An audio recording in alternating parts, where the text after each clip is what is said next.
잠깐 기도드리겠습니다.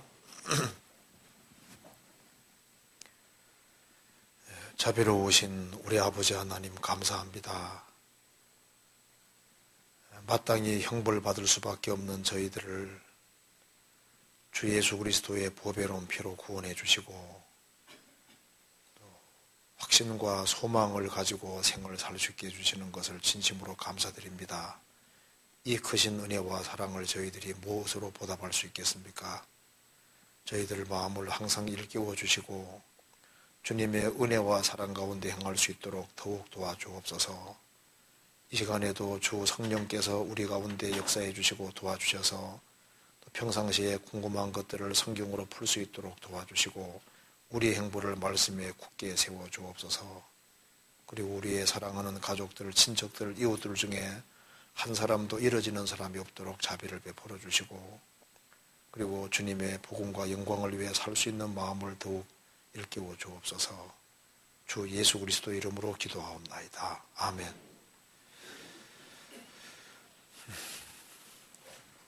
피곤하시죠? 이번에 수원에서 집회가 여러 군데 있었습니다. 그래서 월요일부터 금요일까지 하니까 좀 좋은 것 같아요. 마음 여유도 좀 있고 좋은 것 같습니다. 오늘 질문들이 좀 여러 가지가 나와 있는데요. 이게 이제 9월달 질문하고 막 10월달 질문 이렇게 있는데 그래도 이제 순서대로 해야 되니까 좀 답이 좀 늦게 나와도 좀 이해해 주시기 바랍니다. 자, 오늘 질문 중에 아주 답을 못한 것들을 한번 같이 생각을 해봅시다. 제일 먼저 질문에 창세기에는 생명나무와 선악을 알게 하는 나무가 나옵니다. 선악과를 만드신 이유는 알고 있는데 왜 생명나무를 만드셨는지 궁금합니다. 안 만들면 어떻게 하려고? 어떻게 하겠어요? 선악과만 만들어 놓으면 안 되죠. 그죠? 자, 창세기에는 생명나무와 선악을 알게 하는 나무가 나옵니다. 선악과를 만드신 이유는 알고 있는데 성경을 좀 많이 배운 것 같아요. 선악을 알게 하는 나무의 실과를 왜 만들었는지 이거 이해하기가 쉽지 않은데 이걸 이해한다면은 구원받은 지 좀 오래됐고 좀 잘 아는 것 같습니다. 그런데 왜 생명나무를 만드셨는지 궁금합니다. 자, 하나님이 아담 하와를 만들어 놓으시고 선악과만 만들어 놓으면 안 되죠. 그렇잖아요. 선악과 만들 때 생명과를 반드시 만들어 놓으셔야 됩니다. 선악과 시험을 통과하면은 영원한 생명을 얻도록 하셔야만 되는 거예요. 그렇잖아요.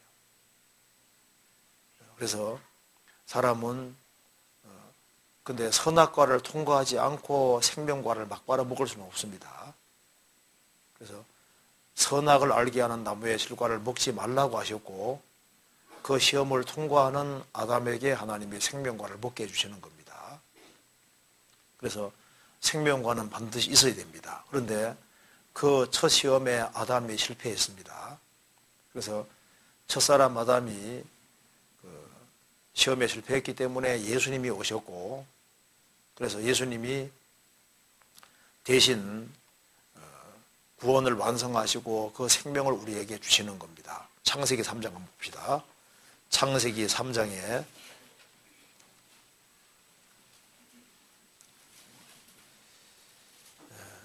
3장 24절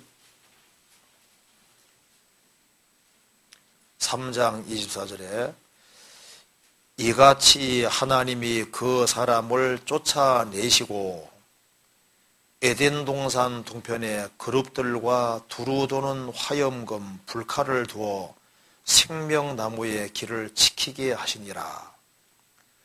그러니까 아담 하와가 범죄하고 난 이후에는 생명과를 먹어서 영생하면 어떻게 될까요? 그러면은 영생은 하되 죄 문제가 해결이 완전히 안 된 상태로 먹으면은 마귀처럼 되는 겁니다. 그러니까 이제 하나님께서 구원은 약속해 주셨지만은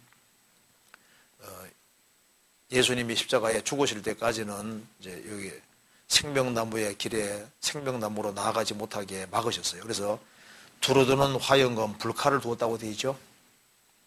그래서 이 생명과를 먹으려면은 이 칼을 맞고 죽어야 되는 거예요. 그래서 예수님이 우리에게 생명과를 다 주시려고 육신 입고 오셔서 대신 불칼을 맞은 겁니다. 그래서 예수님이 생명과를 따신 거나 마찬가지고, 그래서 그리스도를 믿는 사람은 영원한 생명 얻도록 하신 거예요. 그래서 여기에 왜 생명과를 만드셨느냐? 처음부터 사람을 하나님처럼 되게 하시려고 만드신 겁니다. 하나님의 영원한 생명을 주시려고 원래 사람 만드신 거예요. 그래서 하나님이 선악과만 만들었다면 합당하지 않습니다.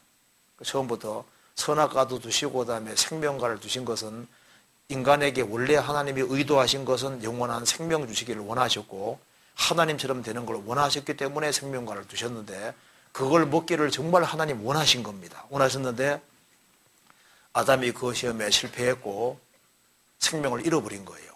그런데 예수님이 오심으로 대신 형벌을 받으셨고, 그래서 우리에게 생명 얻을 수 있는 길을 주신 겁니다. 그래서 에덴 동산에서는 선악과를 먹지 마라, 안 먹으면은 생명 얻는 거잖아요. 지금은 믿으라, 그리하면 생명 얻으리라. 그때는 안 먹으면 되는데 지금은 먹으면은 생명 얻는 겁니다. 그렇죠? 이제 그렇게 돼서 처음부터 하나님이 생명을 주시려고 했다는 사실을 우리가 확실하게 알 수가 있는 겁니다. 그래서 지금도 사실 시험을 통과해서 우리가 생명과를 먹는 거예요. 선악과 시험을 이긴 사람이 생명과를 먹을 수 있잖아요. 지금도 이 세상에 많은 유혹이 있지만은 그리스도를 믿는다는 것이 뭡니까? 그 시험을 통과해서 믿는 거예요. 유혹거리가 많이 있는데 그걸 이기고 믿는 거니까, 우리 믿는 것 자체도 그거 시험을 이겨야만 믿을 수 있는 겁니다. 전도지 피할 때도 방해가 얼마나 많아요. 그 시험 이기는 사람에게 주님이 생명과를 주시는 겁니다. 그리고 지금 그 다음에 창세기 3장 22절에는 선악을 아는 일에 우리 중 하나같이 되었으니라는 말씀이 나옵니다. 아담이 범죄한 결과는 영혼이 죽은 것인데 선악을 알게 되었다는 것은 어떤 의미인지 알고 싶습니다. 창세기 3장 22절 보시겠습니다. 여호와 하나님이 가라사대 보라, 이 사람이 선악을 아는 일에 우리 중 하나같이 되었으니 그가 그 손을 들어 생명나무 실과도 따먹고 영생할까 하노라 하시고, 여기서 여호와 하나님이 가라사대 보라, 이 사람 아담이 선악을 아는 일에 우리 중 하나같이 되었으니, 우리 중 하나라는 건 뭘 말하는 겁니까? 삼위일체를 말하는 겁니다. 성부, 성자, 성령을 말하는 거예요. 하나님은 한 분이신데 성부, 성자, 성령 구별이 있습니다. 그래서 선악을 아는 일에 우리 중 하나같이 되었다. 이거 잠깐 적고 창세기 1장 봅시다. 1장 26절 봅시다. 1장 26절. 하나님이 가라사대 우리의 형상을 따라 우리의 모양대로 우리가 사람을 만들고 그로 바다의 고기와 공중의 새와 육축과 온 땅과 땅에 기는 모든 것을 다스리게 하자라고 의논하시고, 하자라고 의논하시고 그런 뜻입니다. 그러니까 하나님이 가라사대 우리 형상을 따라 우리가 만들자 하고 만들었다고 되어 있죠. 우리 하나님은 한 분이신데 성부, 성자, 성령 구별이 있는 겁니다. 그래서 성경은 창세기 1장부터 하나님인데 우리라고 되어 있는 거예요. 창세기 3장에도 이 사람이 선악을 아는 일에 우리 중에 하나같이 되었다. 그러니까 처음부터 성부, 성자, 성령을 전제하고 하시는 얘기인 겁니다. 창세기 11장 봅시다. 11장에도 그렇게 되어 있죠. 11장 6절.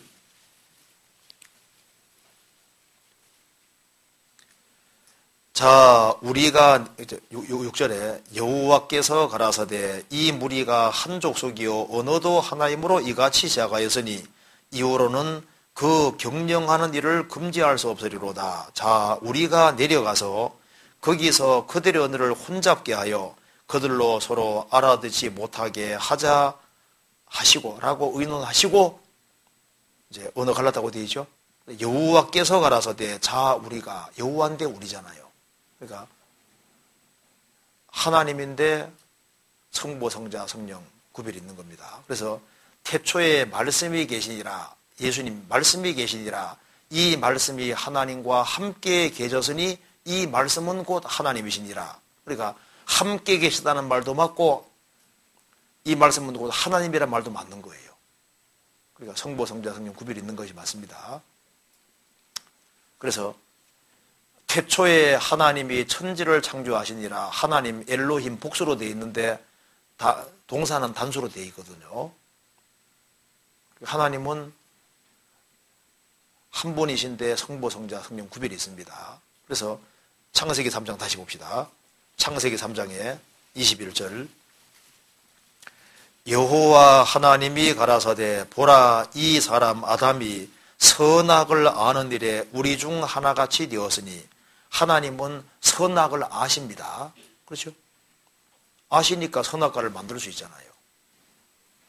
하나님은 선도 무엇이고 악도 무엇인지를 아시는데 하나님은 아시지만은 자신을 완전 통제할 수 있는 분이잖아요.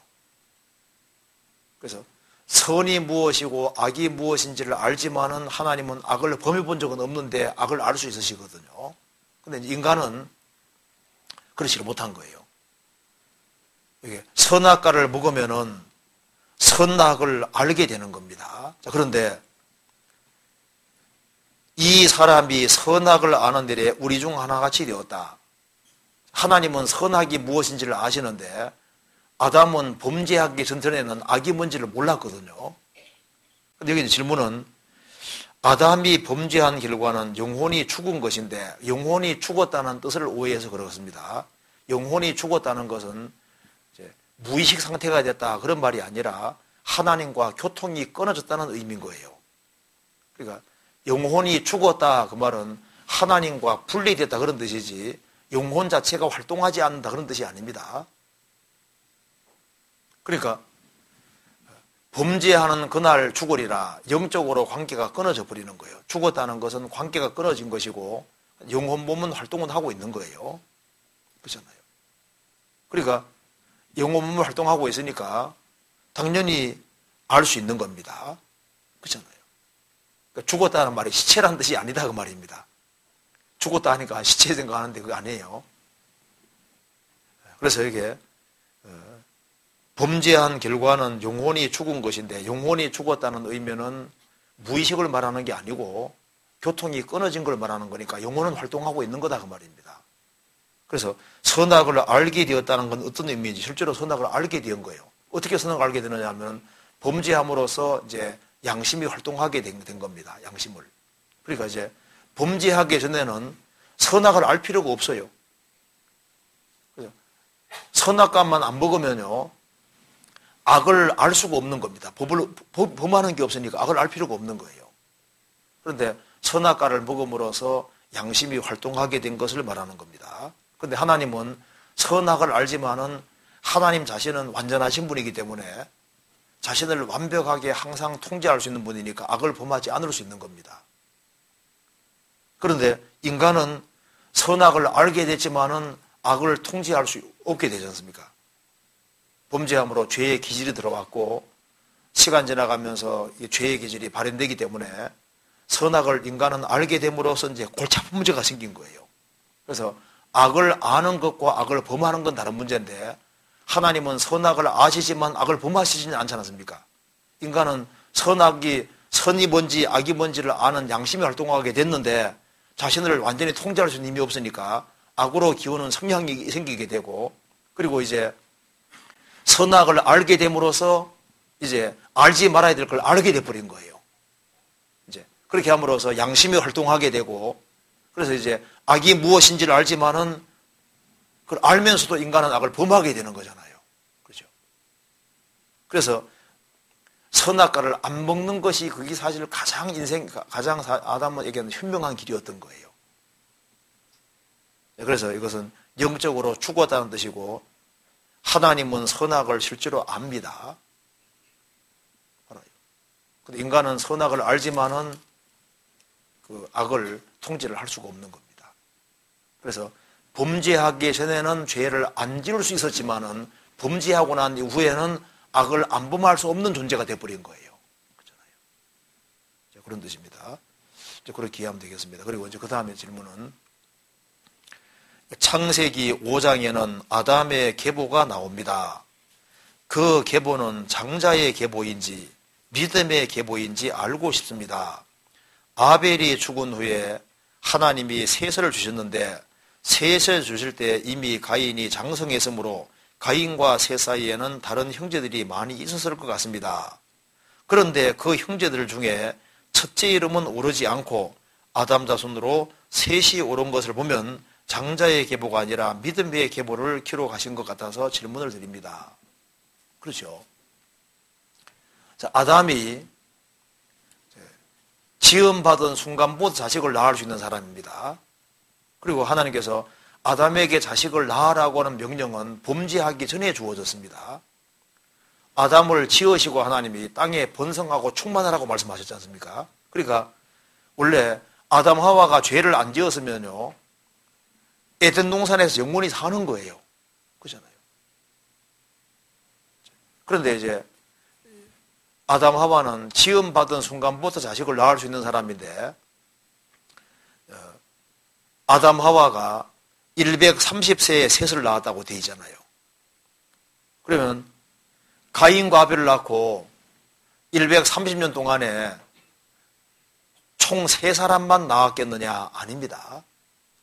왜냐하면 성경에 말씀하기를 가인이 하나님의 심판받고 쫓겨나서 그 여자하고 결혼하잖아요. 그게 아담 하와가 낳은 딸이거든요. 그러니까 아담 하와가 자녀들을 많이 낳은 것이 맞는데, 창세기 4장에는 대표로 2명이 등장하고 있는 것이고, 그리고 자녀들을 많이 낳았는데 왜 특별히 셋을 언급하고 있냐 하면은 믿음의 계보이기 때문에 그런 것이 맞습니다. 그래서 창세기 3장은 장자의 계보라기보다는 믿음의 계보인 것이 확실해요. 그래서 왜 이걸 창세기 5장에 계보를 굳이 기록하냐 하면은 이게 메시아 계보이기 때문에 기록하고 있는 겁니다. 그리스도에 대한 계보인 거예요. 그래서 창세기 5장에 보면은 5장 표 봅시다. 이름마다 뜻이 들어있는데요. 이름마다 뜻이 들어있는데, 창세기 5장 1절에 아담 자손의 계보가 이러하니라. 아담 뜻이 뭔지 아시죠? 아담은 사람이란 뜻입니다. 그 다음에 4절에 아담이 셋을 낳은 후, 그 셋은 원래 정해지다, 지정되어지다 그런 뜻입니다. 이제 영어로 말하면 be appointed인데요.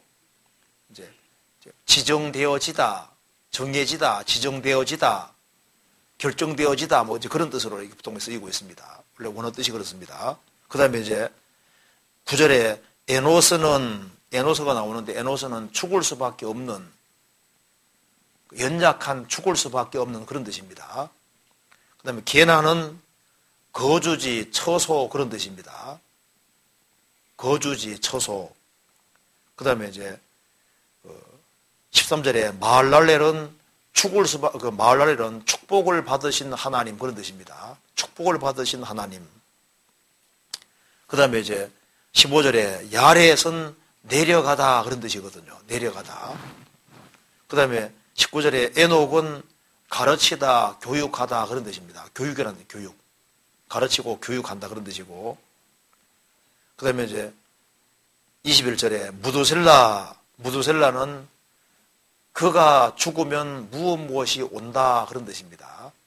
그의 죽음이 무엇을 가져온다 그런 뜻입니다. 그 다음에 26절에 라멕은 포로, 노예, 강한 자에게 결박당하는 포로, 노예 그런 뜻입니다. 그 다음에 29절에 노아는 밑에 나온 대로 안위, 위로 그런 뜻입니다. 구원, 안위, 위로 그런 뜻이니까 이것을 이제 문장으로 써보면은 신비한 문장이 나오게 되는데, 사람은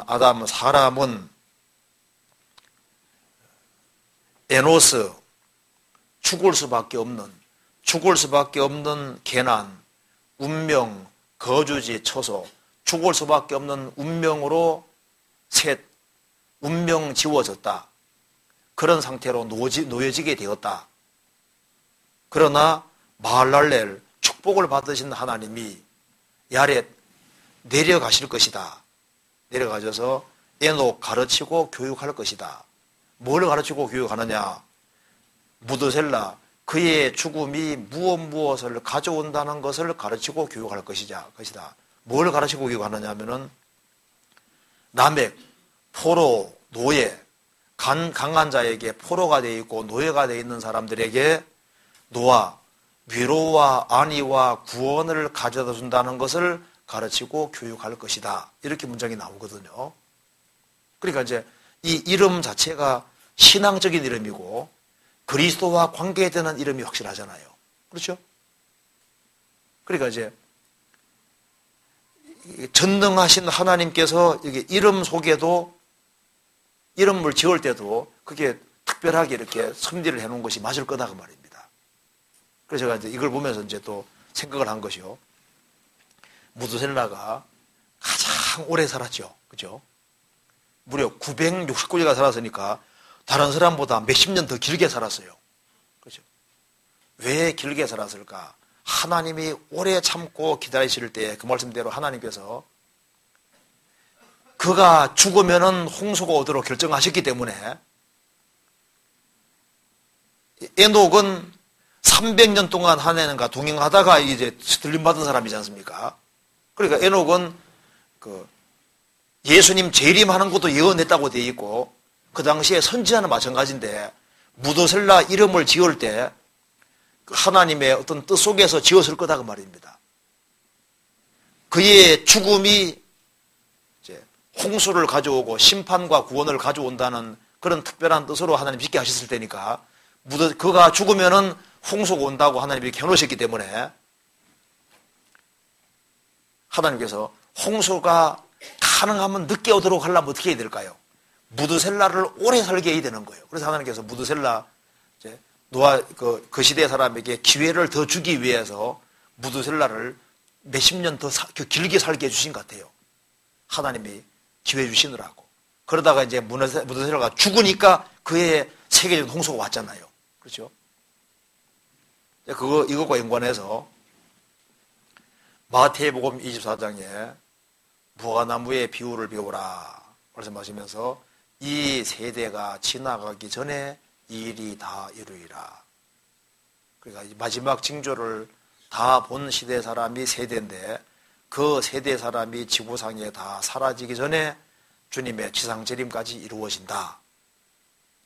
그러면은 주님이 이 시대 사람들에게 조금 더 인자를 더하시려면 어떻게 하면 될까요? 조금 더 길게 살게 하면 돼. 그렇죠?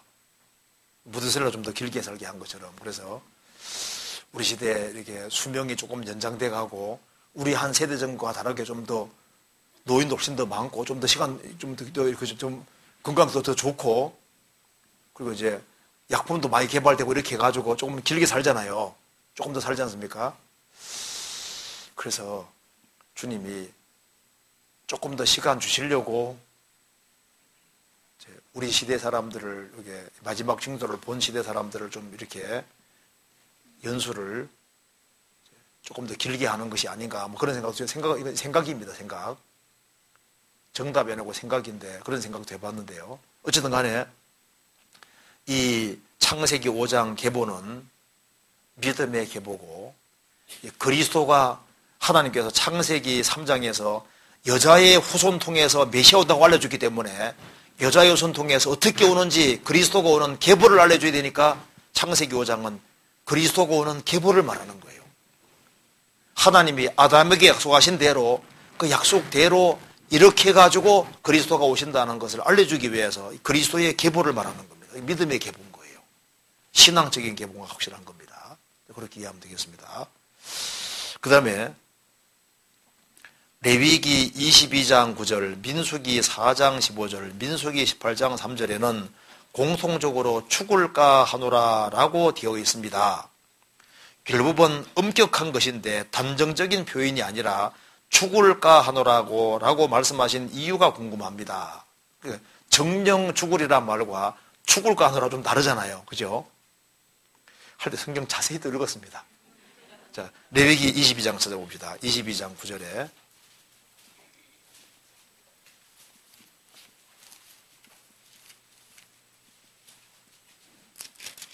(22장 9절) 그들은 나의 명을 지킬 것이라. 그것을 욕되게 하면 그로 인하여 죄를 짓고 그 가운데서 죽을까 하노라. 나는 그들을 거룩하게 하는 여호와임이니라. 그러니까 이제 그 성물을 먹는 것이라든가 절로 죽은 것을 먹는다든가 이런 등등으로 인해서 죽을까 하노라. 이렇게 죽을까 하노라 이렇게 표현되어 있죠. 왜 이렇게 표현했느냐 하는 질문입니다. 민수기 4장도 봅시다. 4장 15절.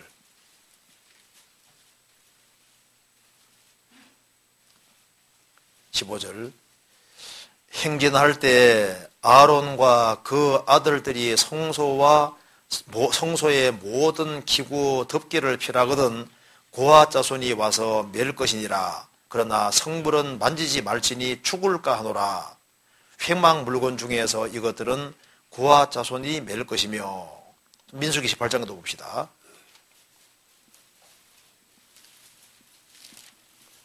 18장 3절에 레위인은 내 직무와 장막의 모든 직무를 지키려니와 성소의 기구와 단에는 가까이 못하리니 두렵건대 그들과 너희가 죽을까 하노라. 이렇게 되어 있죠. 성경에서 정정 죽으리라, 반드시 죽으리라 이런 말도 성경에 많거든. 레위기 구약이 많이 이제 모세오경에 많이 나와 있는데 왜 그러느냐? 실제로 안 죽을 수도 있기 때문에 하는 얘기인 거예요. 죽을까 하노라. 왜 죽을까 하노라 그랬냐면 안 죽을 수도 있기 때문에 그런 겁니다.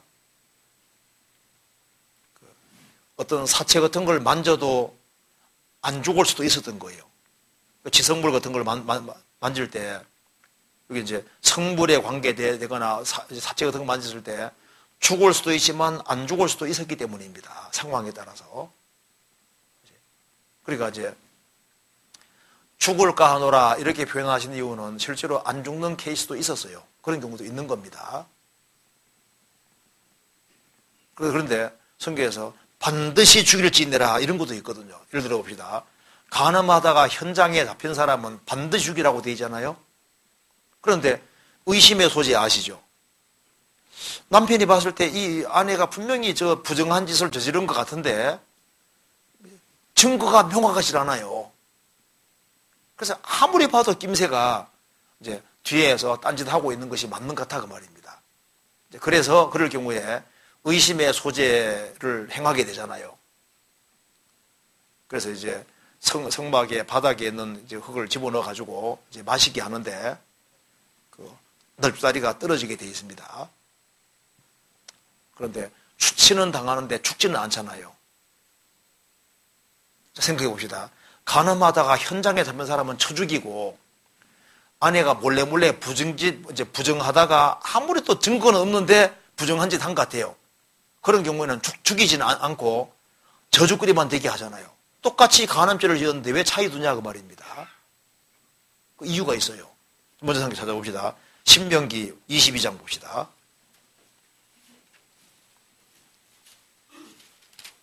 신명기 22장 22절을 봅시다.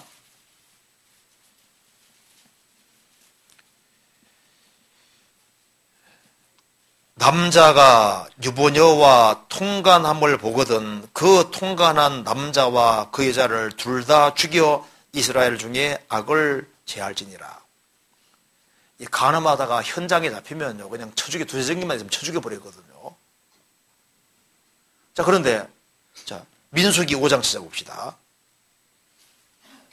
왜 이런 차이가 있을까요? 민수기 5장.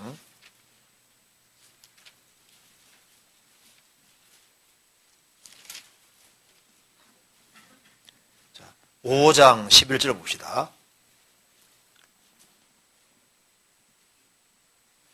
여호와께서 모세에게 일러 가라사대 이스라엘 자손에게 구하여 그들에게 이르라. 만일 어떤 사람의 아내가 실행하여 남편에게 범죄하여 타인과 정교를 하였으나 그 남편의 눈에 숨겨 드러나지 아니하였고 그 여자의 더러워진 일에 증인도 없고 그가 잡히지도 아니하였어도 그 더러워짐을 인하여 남편이 의심이 생겨서 그 아내를 의심하든지 또는 아내가 더럽히지 아니하여서도 그 남편이 의심이 생겨서 그 아내를 의심하거든 그 아내를 데리고 제사장에게로 가서 그를 위하여 보리 가루 에바 10분제를 예물로 드리되 그것에 기름도 붓지 말고 유향도 두지 말라. 이는 의심의 소재요 생각하게 하는 소재니 곧 죄악을 생각하게 하는 것이니라. 제사장은 그 여인으로 가까이 오게 하여 여호와 앞에 세우고 토기에 거룩한 물을 담고 성막 바닥에 티끌을 취하여 물에 넣고 여인을 여호와 앞에 세우고 머리를 풀게 하고 생각하게 하는 소재물 곧 의심의 소재물을 그 손에 두고 두 손에 두고 제사장은 저주가 되게 하는 쓴물을 자기 손에 들고 여인에게 맹세시켜 그에게 이르기를 내가 내 남편을 두고 실행하여 그 사람과 동침하여 더럽힌 이 없으면 저주가 되게 하는 이 쓴물이 물의 해독을 면하리라. 그러나 내가 내 남편을 두고 실행하여 더럽혀서 내 남편 아닌 사람과 동침하였으면 제사장이 그 여인으로 저주의 맹세를 하게 하고 그 여인으로 여인에게 말할지니라. 여호와께서 내 넓적다리로 떨어지고 내 배로 부어서 너로 내 백성 중에 저주거리 맹세거리가 되게 할지니라. 이 저주가 되게 하는 이 물이 내 창자에 들어가서 내 배로 붓게 하고 내 넓적다리로 떨어지게 하리라 할 것이요 여인은 아멘 아멘 할지니라. 이렇게 되죠? 그럼 여기서 봐요. 그러면 이제 저주물을 마셨는데 진짜 이런 일이 벌어졌으면은 간음죄를 지었다는 게 되는 거잖아요. 근데 여기서는 안 쳐 죽였거든요. 왜 이런 차이를 둘까요? 그 차이가 있어요. 자, 이 간음하다가 두세 사람 눈에 띄게끔 간음죄를 짓는다는 것은요, 이것이 한두 번이 아닌 거예요. 자, 이 간음죄를 짓는 사람은 성경에 잠언 3장에 말씀하기를 이 남자와 여자가 함께 하는 것은 자취를 안 남기라고 되어 있습니다. 흔적을 절대 안 남기게 되어 있거든요. 잠깐 찾아봅시다. 잠언 30장 한번 찾아봅시다. 잠언 30장. 이 자취를 안 남기는 대표적인 것이 여기 나와 있는데요. 30장 18절. 내가 심히 기이 여기고도 깨닫지 못하는 것 서너시 있나니 곧 공중에 날아다니는 독수리의 자치와 반석 위로 기어다니는 뱀의 자치와 바다로 지나다니는 배의 자치와 남자가 여자와 함께한 자치며 음녀의 자치도 그러하니라. 그가 묻고 그 입을 씻음같이 말하기를 내가 악을 행치 아니하였다 하느니라. 그러니까 공중에 독수리가 슉 날아가는데 친구가 같이 이제 길 가다가 아, 독수리 봐라! 그때 엉뚱한 짓 하다가 딴 데 보고 있다가 독수리가 슉 날아갔거든요. 어디 하고 나중에 보면 없잖아요. 흔적이 안 남잖아요. 공중에 날아다니는 걸 봤는데 한 사람 보고 한 사람 못 봤거든요. 아무리 봐도 흔적이 안 남아 있으니까. 또 반석 위로 기어다니는 뱀의 자치와 친구가 같이 이제 길어가고 있는데 한 친구는 뱀 봤거든. 뱀이 바위로 샥 기어가거든요. 야, 뱀 봐! 어디 보니까 없거든요. 이제 거짓말 하는 거지. 나 봤어, 안 봤어. 이제 뭐 싸우기도 하잖아요. 흔적이 남잖아요. 그리고 바다로 지나다니는 배의 자치와 큰 배가 샥 지나갈 때 흰 물살을 일지만은 지나고 나면요. 언제 지나간 듯이 천년 흔적이 안 남잖아요. 그런데 그것처럼 흔적을 안 남기는 것이 있는데 바로 이 음녀의 자치다. 그러니까 이 성적으로 죄 짓는 것은 자취를 안 남기는 대표적인 거거든요. 그래서요, 남편이 예를 들면요, 이제 항상 핸드폰을 여기 이제 밖에 이제 아무 데도 없거든요. 어느 날인가부터 항상 챙기거든. 뭐 락을 걸어놓고 막 이렇게. 그러면 혹시 뭔가 이게 또 뭐 딴 꿍꿍이가 있는 것이 아닌가. 사람이잖아요. 성적으로 무슨 죄를 이렇게 짓게 되면요, 증거를 인멸을 하려고 노력을 하게 돼 있거든요. 아세요? 그러니까, 그런데 봐요. 현장에 잡힌다는 게 뭡니까? 현장에 두 사람 증인이 있는 데에서 잡힌다는 게 뭐예요? 그건요, 이제 죄를 이제 몰래 짓는 게 이제 점점 담대하게 돼가지고 다른 사람 눈에 목격될 정도로 한다고 하는 것은요, 그리고 그건 이스라엘 땅입니다. 이스라엘 땅. 하나님 역사하시는 땅에서 두 증인에게 붙잡힌다고 하는 것은, 그것은요, 이 죄가 이게 몰래 이제 죄 짓는 것이 넘어서서 점점 담대해져서 이건 이제 쳐죽이면 안 죽일 수 없는 그런 상황으로 드러날 때 딱 드러나게끔 주님 허락하시는 거예요. 그래서 쳐죽여 버리는 거거든요. 그런데 여기는 이제 여자가 부정한 짓 하는데 이래서는 안 되는 걸 알고 있는 거예요. 근데 육신에 끌려가지고 이제 몰래 죄 지고 있는 건데 남편이 의심은 하는데 증거는 없거든요. 증거가 없다는 게 뭐예요? 부끄럽게 지금 생각하고 있다는 증거다, 그 말입니다. 그러니까 이제 백성들에게 조롱거리가 아니고 저주가 되게 하지만 그래도 목숨 죽일 정도까지는 아직 아닌 거예요. 그렇죠? 똑같이 간음죄를 지었지만은 법 적용이 다르잖아요. 그렇죠? 공개적으로 이제 담대하게 돼가지고 이제 뭐 돌에 맞아 죽으면 죽지 뭐 이제 이런 상태가 돼 있는 사람들이 이제 공개적으로 그런 이제 죄를 짓다가 딱 눈에 딱 띄게 되는 거예요. 그렇죠? 그리고 하나님께서는 이 저울이 정확하시거든요. 저울이, 하나님은 정확한 거예요. 그래서 이스라엘 백성들 속에서 죄가 탁 드러나게끔 이렇게 딱 공개적으로 딱 드러나게 하시는 이유가 쳐 죽일 만한 때가 됐기 때문에 주님이 딱 드러나게 하시는 거예요. 그러니까 죽을까 하노라 그 말이 뭐냐 하면은 실수로 만질 수도 있잖아요. 고의적으로 만질 수도 있고. 그렇기 때문에 안 죽을 수도 있는 거예요. 죽을 수도 있고 안 죽을 수도 있는 거니까. 그렇기 때문에 성경에 죽을까 하노라 그게 죽어야 되지만은 죽이지 말아야 될 케이스가 얼마든지 있기 때문에 하는 얘기인 거라고요. 그렇죠? 그 차이가 분명히 있습니다. 죄를 지어도 죄의 강도가 다르거든요. 크기라든가 이게 무게가 다 다를 수밖에 없어요. 성경 신명기 22장 봅시다. 22장 24절 25절.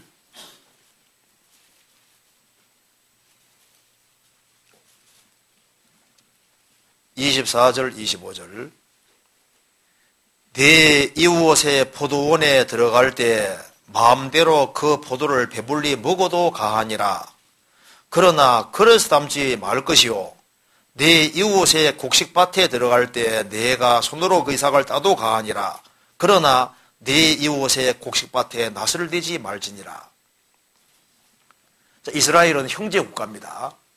이제 어떤 사람이 이제 길 가다가 배가 너무너무 고파서 이웃 포도원에 들어가서 이웃집 포도를 실컷 따먹었다 그 말입니다. 이스라엘 땅에서는 괜찮다고 했습니다. 하나님께서. 왜? 배가 고파 먹었습니까?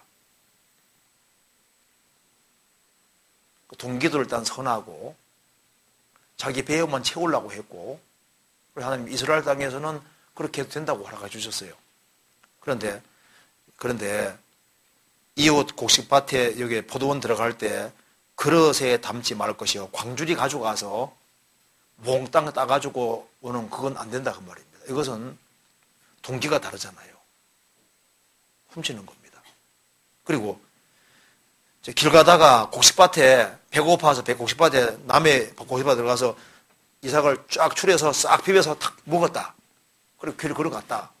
이스라엘 땅에서는 괜찮다고 했습니다. 그런데 이웃 곡식밭에 낫을 가지고 와서 낫 가지고 싹 비워가지고 가져가는 놈은 도둑놈이잖아요. 그러니까 동기가 다르다 그 말입니다. 달라요.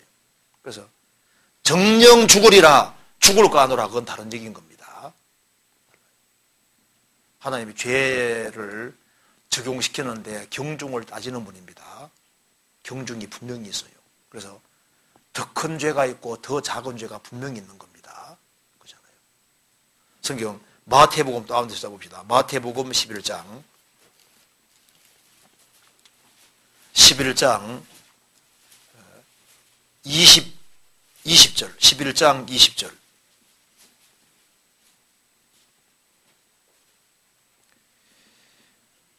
예수께서 권능을 가장 많이 베푸신 고을들이 회개치 아니하므로 그때 책망하시되 화가 있을진저 고라시나 화가 있을진저 베세다야 너희에게 행한 모든 권능을 두로와 시돈에서 행하였다면 저희가 벌써 베옷을 입고 제에 앉아 회개하였으리라. 내가 너희에게로 노니 심판날에 두로와 시돈이 너희보다 견디기 쉬우리라. 가버나움아 내가 하늘에까지 높아지겠느냐 음부에까지 낮아지리라. 내게 행한 모든 권능을 소돔에서 행하였다면 그 성이 오늘날까지 있었으리라. 내가 너희에게로 노니 심판날에 소돔 땅이 너보다 견디기 쉬우리라. 예수님이 가버나움, 고라신, 베세다 지역 중심으로 전도를 많이 하셔서 예수님이 행하시는 기적과 능력을 가장 많이 본 사람들이 그 사람들인데 심판날 되면은 소돔 사람들이 너희보다 벌을 덜 받을 것이다. 소돔 고모라는 막 음날에 그걸 달려서 하나님이 하늘에서 불과 유황 내려 심판 내렸는데 그 소돔 고모라 사람들보다 가버나움, 고라신, 베세다 사람들 너희들이 훨씬 더 큰 벌 받을 것이다. 그러니까 더 큰 벌이 있고 더 작은 벌이 있는 거예요. 그렇죠? 그 벌 자체가 다릅니다. 요한복음 15장 보시겠습니다.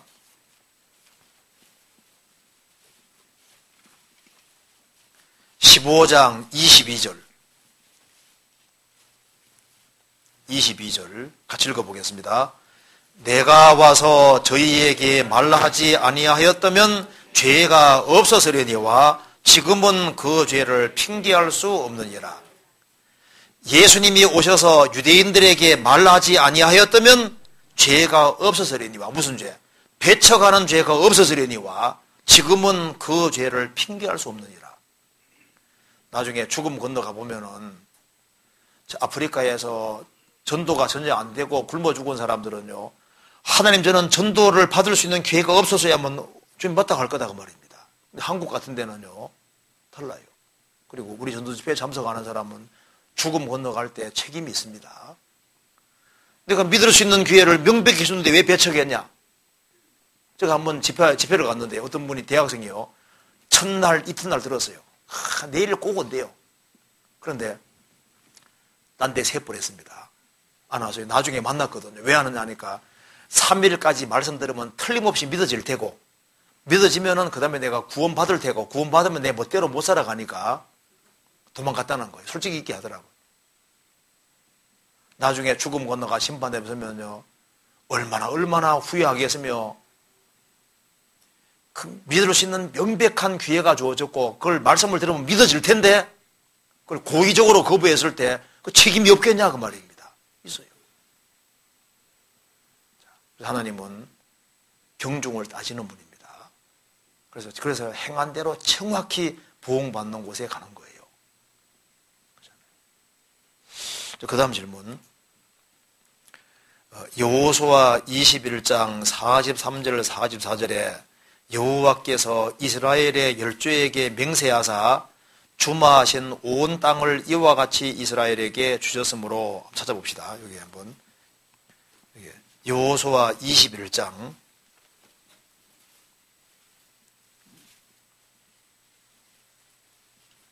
43절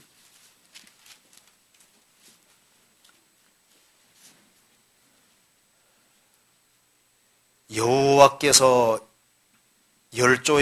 이스라엘의 열조에게 맹세하사 주마하신 온 땅을 이와 같이 이스라엘에게 다 주셨으므로 그들이 그것을 얻어 거기 거하였으며 여호와께서 그들의 사방에 안식을 주셨으되 그 열조에게 맹세하신 대로 하셨으므로 그 모든 대적이 그들을 당한 자가 하나도 없었으므로 이는 여호와께서 그들의 모든 대적을 그들의 손에 붙이셨습니다. 여호와께서 이스라엘 족속에게 말씀하신 선한 일이 하나도 남음이 없이 다 응하였더라. 이 말씀을 보면 하나님께서 여호수아 시대에 이미 가나안 땅을 다 주셨다고 했는데 사사기에 보면 여전히 정복 전쟁이 계속되고 있습니다. 어떻게 이해하면 좋을까요? 맞는 얘기죠. 보시면요. 43절에 이제 요 앞에 이스라엘 지파들에게 땅을 다 분배해주고 난 이후에 하신 얘기입니다. 여호와께서 이스라엘의 열조에게 맹세하사 주마하신 온 땅을 이와 같이 이스라엘에게 다 주었으므로 기업을 분배해 줬다 그 말입니다. 유다 지파는 여기 차지하고 이사갈 지파는 여기 차지하고 다 기업을 분배해서 이제 다 차지하게 해주셨습니다. 그리고 여기서 이제 다 주셨으므로 분배해 주셨다는 말이라고 말입니다. 분배해 주신 겁니다. 분배해 주셨다는 말이 맞고, 그래서 이제 이스라엘 민족이 그 땅에 거하였으며, 맞죠? 44절을 여호와께서 그들의 사방에 안식을 주셨으되 그 열조에게 맹세하신 대로 하셨으므로 그 모든 대적이 그들을 당한 자가 하나도 없었으니 이는 여호와께서 그들의 모든 대적을 그들의 손에 붙이셨습니다. 그러니까 모든 대적을 손에 붙인 것이 맞아요. 그래서 이스라엘 민족은 땅을 차지하고 붙인 것이 맞기 때문에 이제 가서 정복만 하면 되는 겁니다. 그렇잖아요. 그래서 이제 여호수아 시대 때 정복을 했는데 아직까지 남은 적은 있는데 손에 이미 다 붙여놓았으니까 이긴 것은 기정사실로 돼 있었던 거예요.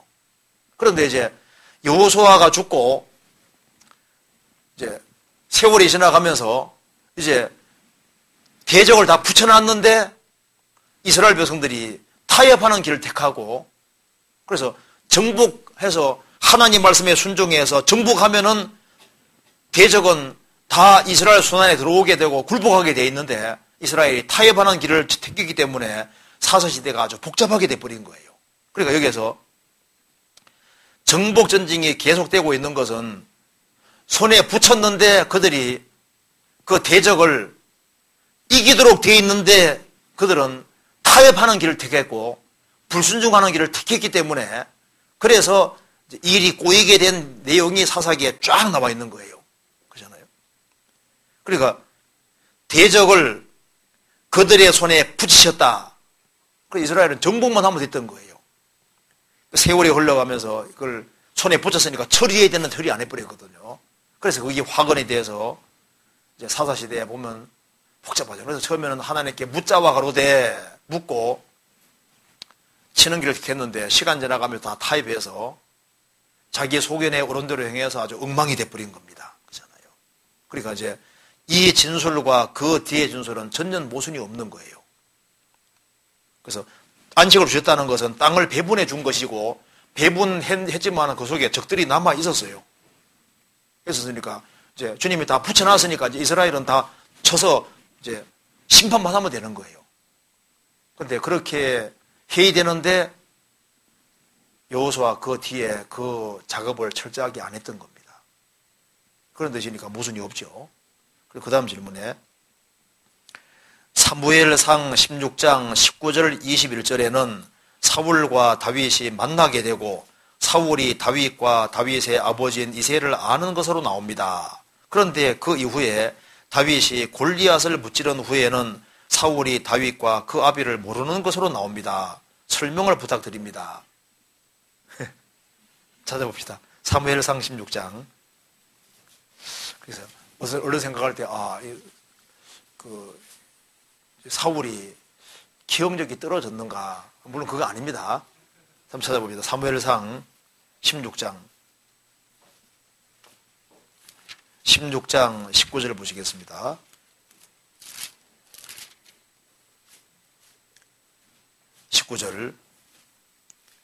사울이 이에 사자를 이새에게 보내어 이르되 양치는 내 아들 다윗을 내게로 보내라 하매 이새가 떡과 한 가죽 부대의 포도주와 염소 새끼를 나귀에 실리고 그 아들 다윗의 손으로 사울에게 보내니 다윗이 사울에게 이르러 그 앞에 모셔섬에 사울이 그를 크게 사랑하여 자기 병기든 자를 삼고, 이새에게 사람을 보내어 이르되 청컨대 다윗으로 내 앞에 모셔 서게 하라.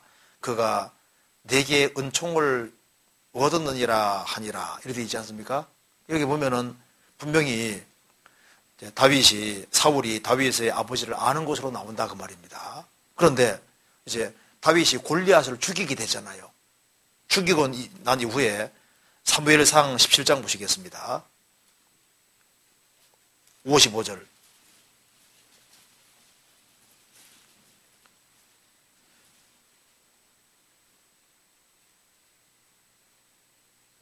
다윗이 블레셋 사람을 향하여 나감을 사울이 보고 군장 아브넬에게 묻되 아브넬아 이 소년이 네 아들이냐? 아브넬이 가로되 왕이여 왕의 사심으로 맹세하옵나니 내가 알지 못하나이다 하매 왕이 가로되 너는 이 청년이 누구의 아들인가 물어보라 하였더니 다윗이 블레 사람을 죽이고 돌아올 때 블레 사람의 머리가 그 손에 있는 채 아브넬이 그를 사울의 앞으로 인도하니 사울이 그에게 묻되 소년이여 누구의 아들이뇨? 다윗이 대답하되 나는 주의 종 베들레헴 사람 이새의 아들이니이다. 이렇게 되죠. 이게 무슨 말이냐면요, 사울이 왕이었잖아요. 아주 많은 사람을 접하는 사람입니다. 그래서 이제 아주 수금은 잘 타는 사람이 있다고 하니까, 그러니까 그 집에 가서 이제 다윗을 데려오게 하려고 했지 않습니까? 그래서 이새에게 가서 이렇게 하라고 얘기했습니다. 그런데 이새라는 사람의 이름도 알고 했지만은 그 사람이 뭐 하는 사람인지 구체적으로 관심이 없었던 거예요. 그런데 이제 다윗이 골리앗을 죽이고 나니까 이제 그 아버지가 누군지 구체적으로 알고 싶었던 겁니다. 그래서 이쪽에는 이제 사울은 자기 문제만 해결하기를 원했기 때문에 이제 그런 아들이 있어. 그러면 이제 그 아버지 이새에게 얘기해가지고 내게 데려오게 해가지고 이제 다윗을 총애했잖아요. 근데 별로 아버지에 대해서는 관심이 없었던 겁니다. 근데 이제 사울이 골리앗을 죽이고 나니까 이 사람이 누구 아들인지 아버지가 구체적으로 궁금하게 된 거예요. 그래서 그 아버지에 대해서 꼬치꼬치 개묻고 그 아버지가 누군지를 진짜 알고 싶어 했던 겁니다. 그래서 질문한 거예요. 그래서 우리가 보면요, 어떤 사람이 있는데 그 아버지에 대해서 이제 간접적으로는 알고 있었습니다. 그런데 이 아들이 큰일을 하게 되면요, 이 사람이 도대체 네 집 아들인가 궁금하잖아요. 그러니까 그 아버지가 구체적으로 어떤 사람인지 뭐 하는지 알고 싶어 한다고요. 그러니까 이 앞 얘기하고 뒷 얘기하고 맞는 얘기인 거예요. 여기서는 물은 것이 네 아들이뇨? 누구의 아들이뇨? 그 아버지가 도대체 누구냐? 구체적으로. 그 아버지를 구체적으로 더 자세하게 알고 싶어서 하는 질문인 겁니다. 그렇죠? 그리고 이게 두둑이가 맞는 얘기인 거예요. 그래서 다윗을 알고 있었는데 그 아버지에 대해서는 별로 관심이 없었던 거예요. 이제는 구체적으로 이제 큰일을 했기 때문에 이 아버지가 도대체 누구 아버지인지가 진짜 궁금해진 겁니다. 그래서 이제 이런 질문이 나오게 되는 겁니다. 이 말 이해되시죠? 그 다음 질문. 왕중생에 대해서 알고 싶어서 질문을 올립니다. 왕중생의 교리와 성경적으로 틀린 점에 대해서 상세히 알고 싶습니다. 또 그 사람들을 만날 때 주의할 점이나 대처법 등에 대해서 알고 싶습니다. 왕중생은 우리나라에 위트니스리 교리를 가지고 들어온 사람입니다. 원래 왕씨가 아닌데요. 이름을 나중에 바꿔서요, 왕중생이라. 그러니까 이제 곤 무슨 사람인데 그 사람이 이제 한국에 위트니스리 교리를 가지고 들어왔고 그 사람이 이제 이름을 개명해서 왕중생이라고 바꾼 겁니다. 한국 사람이거든요. 근데 이제 위트니스리 교리를 지금 말하고 있는 겁니다. 그래서 위트니스리 교리와 성경적으로 틀린 점에 대해서 상세히 알고 싶습니다. 근데 이거 얘기하려면요, 시간 다 갈 뿐 아니라 몇 시간 해야 되거든요. 근데 이제 이 교리 핵심을 제가 간단하게 말씀드릴게요. 이거 한번 잠깐 볼까요? 여기 이제 위트니스리 들어보셨어요? 그러니까 이제 워치만 리는 들어봤죠.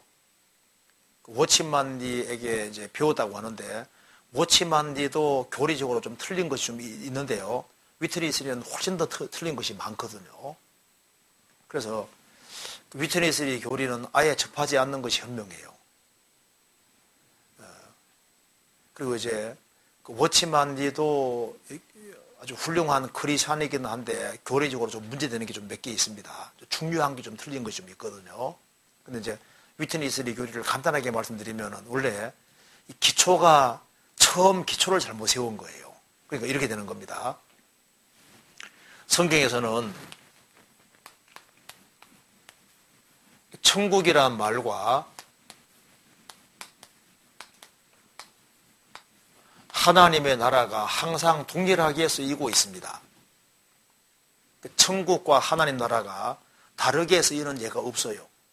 그래서 나중에 천국이란 말과 하나님 나라를 딱 대조해 보면 항상 똑같이만 쓰이고 있습니다. 천국은 마치가 이제 마태복음에 천국은 마치, 누가 보면은 하나님 나라는 마치 이렇게 돼 있거든요. 그러니까 천국 하나님 나라는 항상 똑같이 쓰이고 있는데 이제 마태복음 5장에 심령이 가난한 자는 복이 있나니 천국이 저희 것이며, 누가복음 6장에서는 가난한 자는 복이 있나니 하나님 나라가 저희 것이며, 그러니까 항상 천국과 하나님 나라가 항상 동일하게 쓰이고 있는데, 천국과 하나님 나라가 다르다고 하는 데서 이제 이 교리가 사실 시작되는 거예요. 성경 한번 찾아봅시다. 마태복음 19장 한번 보세요.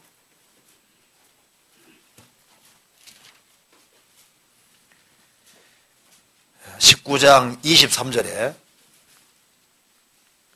19장 23절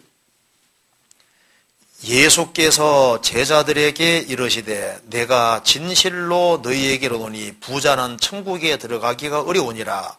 다시 너희에게 말하노니 약대가 바늘기로 들어가는 것이 부자가 하나님의 나라에 들어가는 것보다 쉬우니라 하신대. 여기에 천국이란 말이 나오고 하나님 나라가 나와 있죠. 똑같은 얘기잖아요. 자, 부자는 천국에 들어가기가 어려우니라. 약대가 낙타가 바늘기로 들어가는 것이 부자가 하나님의 나라에 들어가는 것보다 쉬우니라. 그래서 천국이나 하나님 나라가 똑같이 되어 있거든요. 항상 똑같이 되어 있습니다. 근데 이제 여기서 이제 천국과 하나님 나라가 다르다고 이렇게 이제 해석을 시작하면서 이제 여기에 이제 하나님의 나라는 거듭남으로 들어가는 나라. 마태복음의 천국은 하나님 말씀을 실행해서 들어가는 나라. 이제 이렇게 함으로써 이제 이게 곁길로 가기 시작한 거예요. 해석을 그렇게 시작한 겁니다. 그래서 이게 이제 마태복음에 나와 있는 천국을 천년왕국과 같은 개념으로 바꾼 거예요. 그래서 이제 이게 하나님의 영원한 천국은, 영원한 하나님 나라는 거듭남으로 들어가는데, 천년왕국은 이제 하나님 말씀을 실행함으로 천왕국 속에 들어가는 식으로 이제 개념을 바꿔 해석했다 그 말입니다.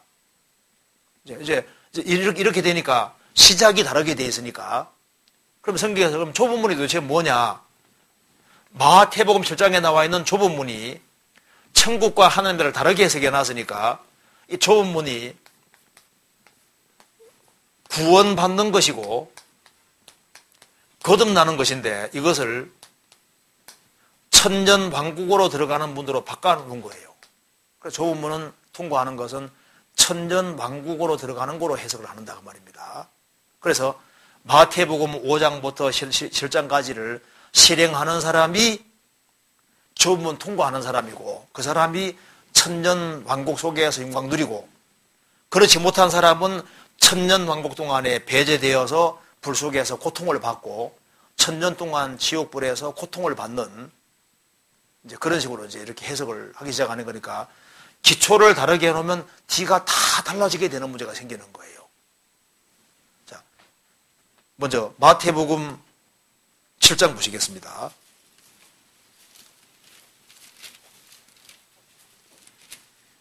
(7장) 13절에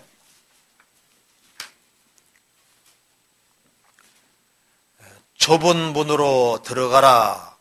멸망으로 인도하는 문은 크고 그 길이 넓어 그리로 들어가는 자가 많고 생명으로 인도하는 문은 좁고 길이 없차가여 찾는 이가 적음이니라. 여기 위트니 3는 좁은 문이 천전왕국으로 들어가는 문이라고 가르치거든요. 성경에서는 좁은 문이 뭔지에 대해서 답이 정확히 나와 있습니다. 성경 누가복음 13장 보시겠습니다. 누가복음 13장에 13장 22절 예수께서 각성 각촌으로 다니사 가르치시며 예루살렘으로 여행하시더니 혹이 여짜오되 주여 구원을 얻는 자가 적으니이까 저희에게 이르시되 좁은 문으로 들어가기를 힘쓰라. 내가 너희에게 이르노니 들어가기를 구하여도 못하는 자가 많으리라. 주여 구원을 얻는 자가 적으니이까 좁은 문으로 들어가기 힘쓰라. 좁은 문이 무슨 문입니까? 구원의 문입니다. 그러니까 이 좁은 문은 천전왕국의 문이 아니라 구원의 문인데,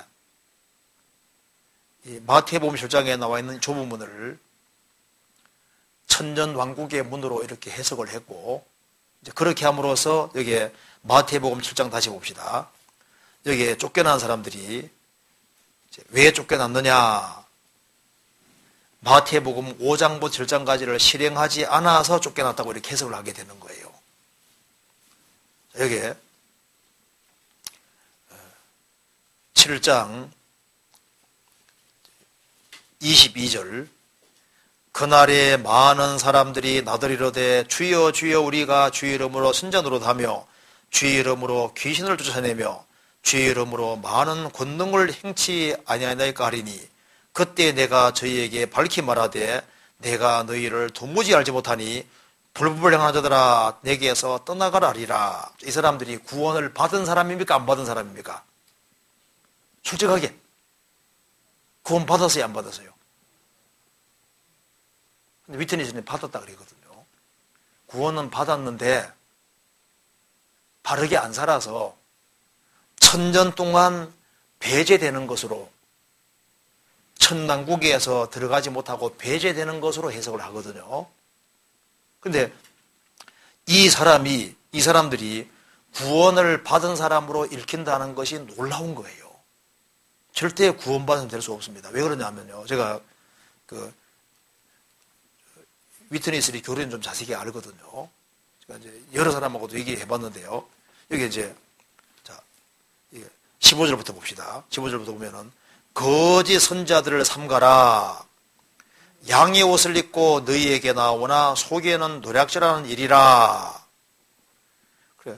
거짓 선자들을 삼가라 하시면서 양의 옷을 입고 너희에게 나오나 속에는 노략질하는 일이라. 일이거든요, 일이.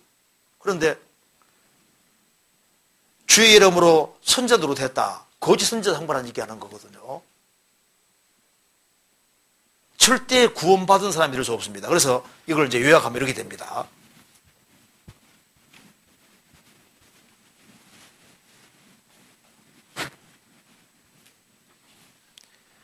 자, 제가 한번 길지만 한번 읽어볼게요. 15절부터 한번 읽어보겠습니다. 거짓 선자들을 삼가라. 양의 옷을 입고 너희에게 나오나 속에는 노략질하는 일이라. 그의 열매로 그들을 알지니 가시나무에서 포도를 또는 은건키에서 무화과를 따겠느냐. 이와 같이 좋은 나무마다 아름다운 열매를 맺고 못된 나무가 나쁜 열매를 맺나니 좋은 나무가 나쁜 열매를 맺을 수 없고 못된 나무가 아름다운 열매를 맺을 수 없느니라. 아름다운 열매를 맺지 아니하는 나무마다 지켜 불에 던져오느니라. 이러므로 그의 열매로 그들을 알리라. 나더러 주여 주여 하는 자마다 천국에 다 들어갈 것이 아니요 다만 하늘에 계신 내 아버지의 뜻대로 행하는 자에 들어가리라. 그날에 많은 사람이 나더리로되 주여 주여 우리가 주의 이름으로 선전으로 하며 주의 이름으로 귀신을 쫓아내며 주의 이름으로 많은 권능을 행치 아니하나이까 하리니 그때 내가 저희에게 밝히 말하되 내가 너희를 도무지 알지 못하니 불법을 행하는 자들아 내게서 떠나가라 하리라.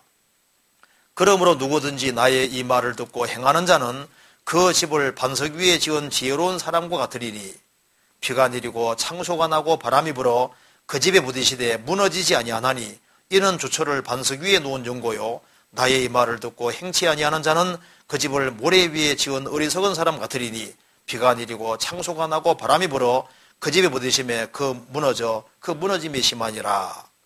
위트니스는 여기에 천국에 들어갈 것이 아니요 천국을 천당구로 생각하는 거예요. 자 봅시다. 이걸 요약해 봅시다. 요약하면 이렇게 됩니다. 자, 제가 그림을 못 그리는데 이해하죠. 이제 일이라 일. 속에도 일이고 겉도 가죽도 일이에요. 겉과 속이 전부 다 일인 존재도 있고, 그 다음에 이제 속에는 일인데요. 속에는 일인데 양가죽을 또 뒤집어 쓰고 있는 것도 있죠. 그렇죠? 그리고 이제 진짜 속도 양이고 겉도 양인 것도 있잖아요. 그렇죠? 또 나쁜 나무면서 나쁜 열매만 맺는 것이 있는가 하면은 나쁜 나무임에도 불구하고 좋은 열매를 막 갖다 붙이는 경우도 있잖아요. 그렇죠? 그런데 진짜 좋은 나무가 돼서 좋은 열매 맺는 것도 있을 거 아니에요. 그렇죠? 그리고 이게 모래 위에 아예 집을 안 짓는 사람도 있고, 모래인데도 불구하고 집을 열심히 짓는 사람도 있고, 모래는 집이 안 되기 때문에 반석을 갖추고 반석 위에 집 짓는 사람도 있다 그 말입니다. 그죠? 여기 이제 마태복음 7장이 말하는 바는 여기 거짓 선자들을 삼가라. 양의 옷을 입고 나오나 속에는 일이다. 그들이 근본이 나쁜 나무다. 모래 위에 집 짓고 있다 그 말입니다. 이 사람 왜 쫓겨났냐 하면은 이제 이 부류가 쫓겨나는 이 부류가 이 부류이기 때문에 쫓겨난다는 거예요. 그러니까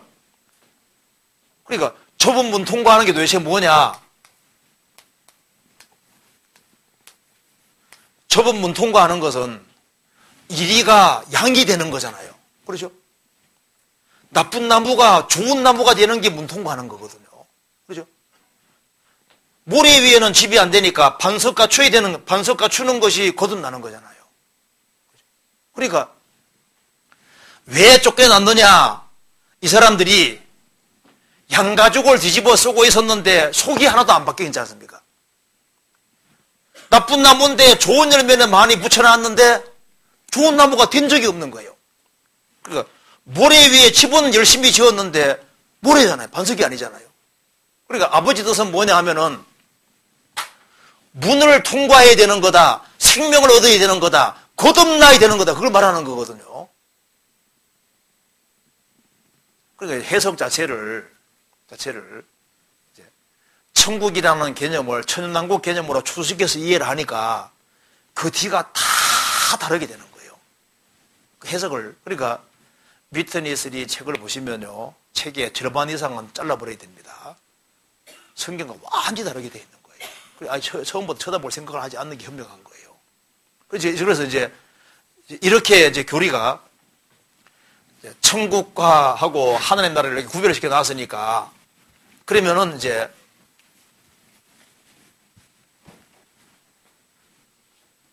천년왕국을 천국을 천년왕국으로 만들어 놨으니까 그러면 천년왕국에 누가 들어갈 거냐?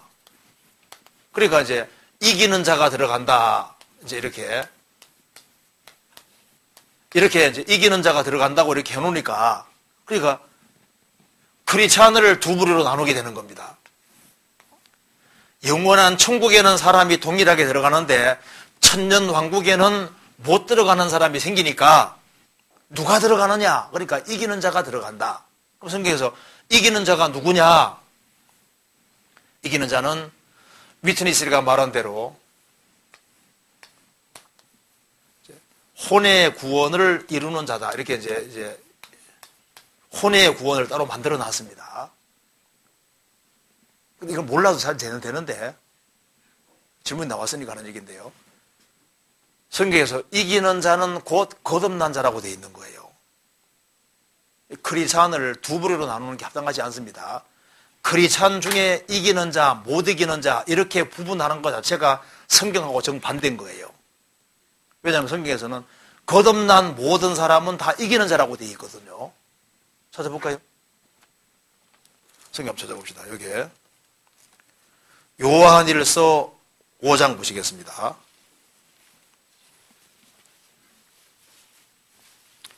5장 4절 5장 4절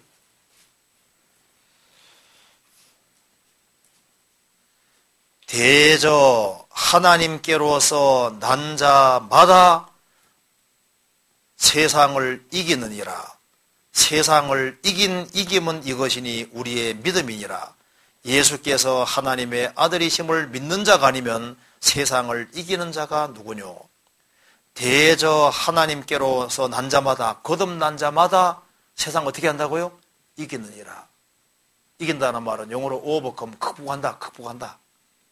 생명이 있는 건 참 신비합니다.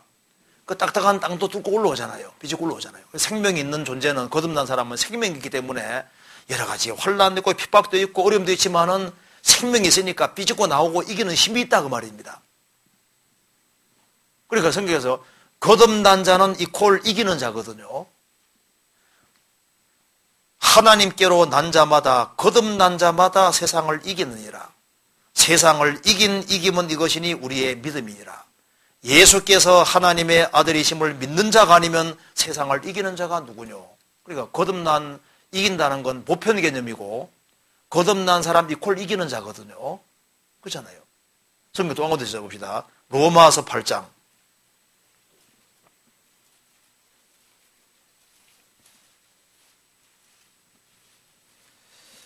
로마서 8장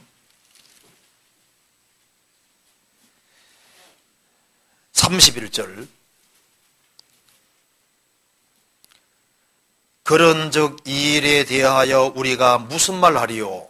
만일 하나님이 우리를 위하시면 누가 우리를 대적하리요?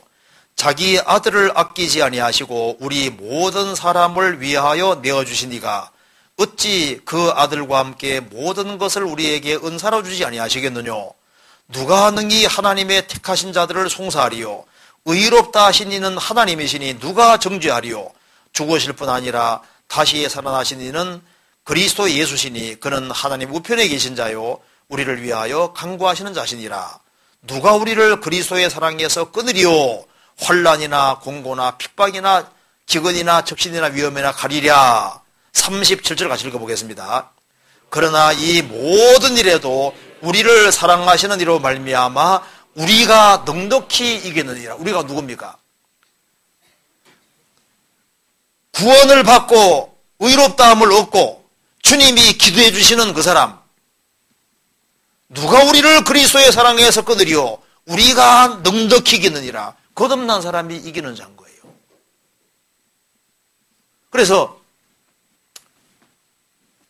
제가 이제 그 이기는 자라는 개념을 이렇게 이제 그 책에 읽어보니까 이제 워치만의 책에 이런 게 나오거든요.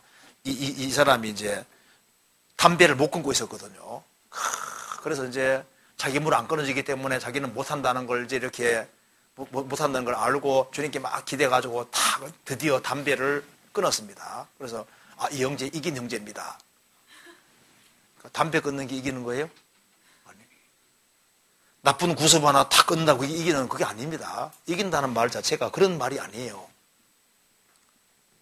성경에서 이긴다는 것은 환난과 역경과 어려움이 있지만은요, 이게 계속적으로 극복해 나가고 생명이 있으니까 이겨나간다 그 말이니까 요한계시록 2장 3장에는 믿으란 말이 없어요.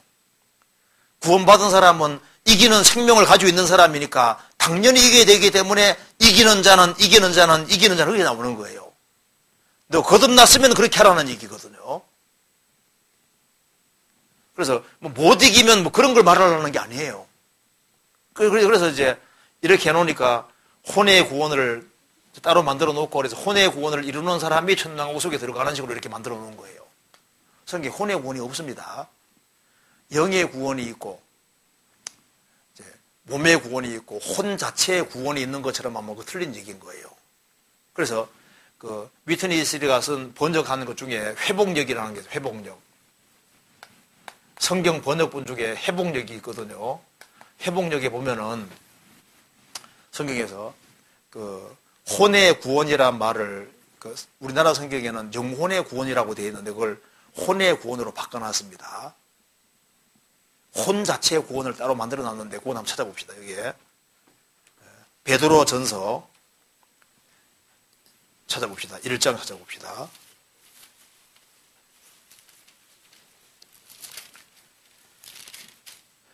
1장 8절입니다. 예수를 너희가 보지 못하였으나 사랑하는도다. 이제도 보지 못하나 믿고 말할 수 없는 영광스러운 즐거움으로 기뻐하니 믿음의 결국 곧 영혼의 구원을 받음이라.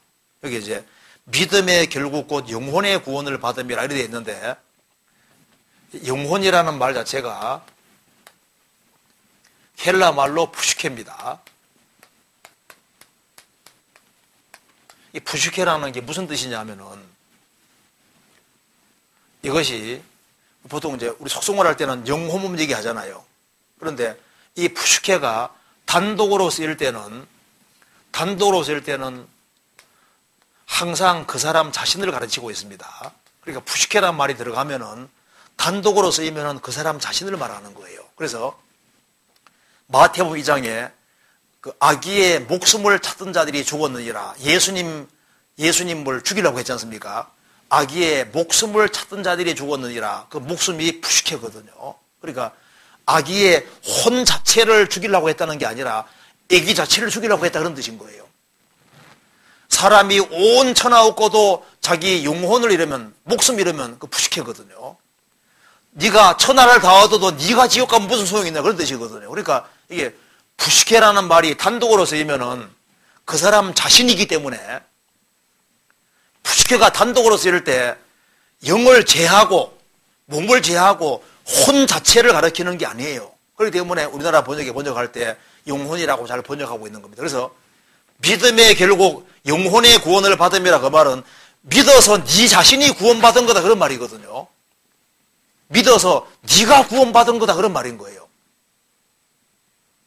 혼 자체의 구원이 따로 있다는 말이 전혀 아니고 될 수가 없게 돼 있어요.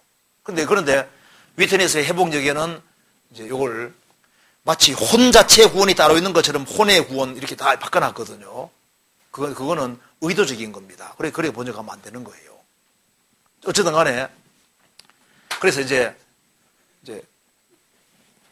우리 교회에 다니는 사람 중에 가끔 이렇게 위트니스리 이제 이 교리를 받아들여서 그걸로 다니는 사람이 있을 수 있는데요. 왜 그러냐면은 천년 왕국 동안에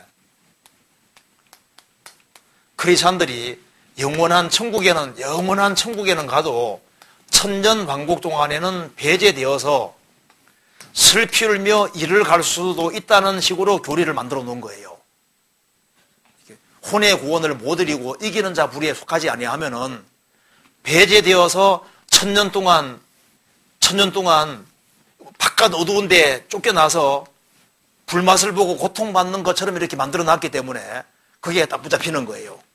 그런데 아셔야 될 것은 성경에서 슬피를 미를 간다든가 이런 내용 자체가 전부 다 구원 안 받은 사람에게 해당되는데 그걸 구원 받은 사람에게 다 연결시켜 놓아버린 거예요. 그래서 위트니스리가 쓴 그 라이프 스터디에 보면은 형제에게 라가라고 욕하는 사람은 지옥불에 들어가게 되면 나오지 않습니까? 그 구원 받은 사람에게 하는 말이라고 얘기하거든요. 그러니까 그러니까 처음 시작 해석을 다르게 했기 때문에 다른 식으로 다 싹 올리게 되는 거예요.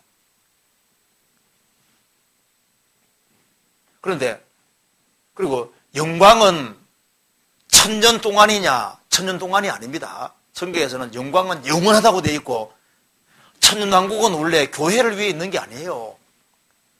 주님 피가 우리를 영원한 천국에는 보내주는데 천년왕국 동안에는 배제시키냐? 말도 안 되는 소리를 하고 있는 거예요. 그건 쓸데없는 얘기죠.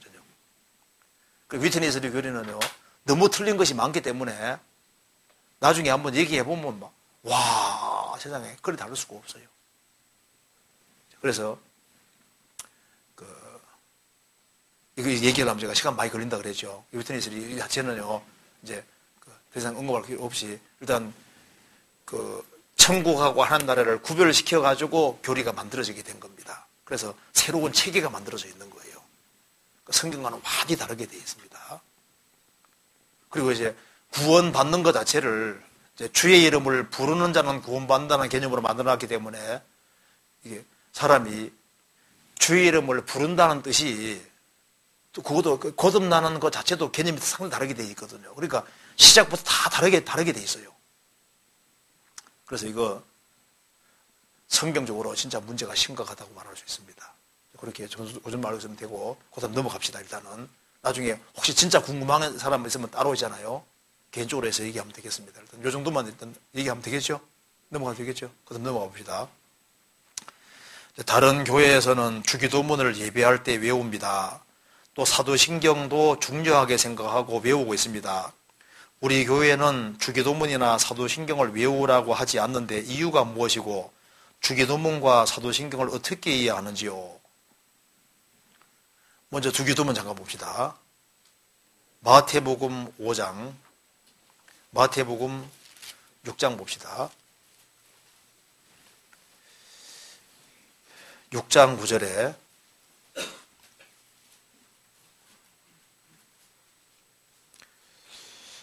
그러므로 너희는 이렇게 기도하라.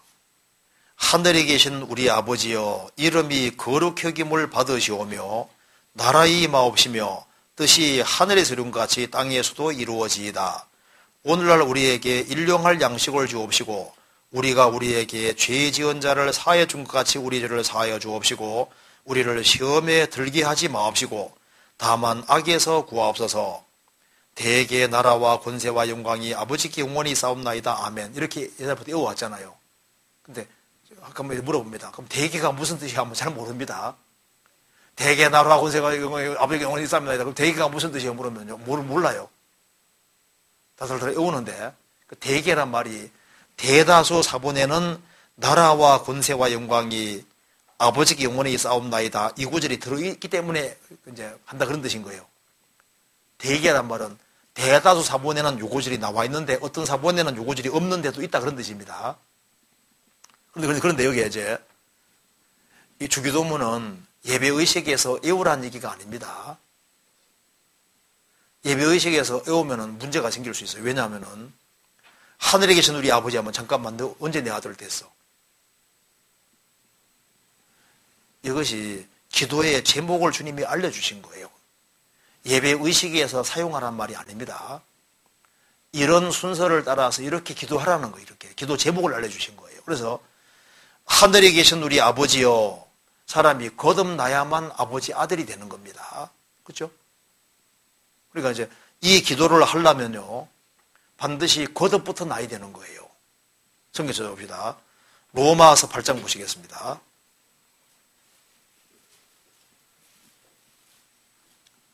8장 15절.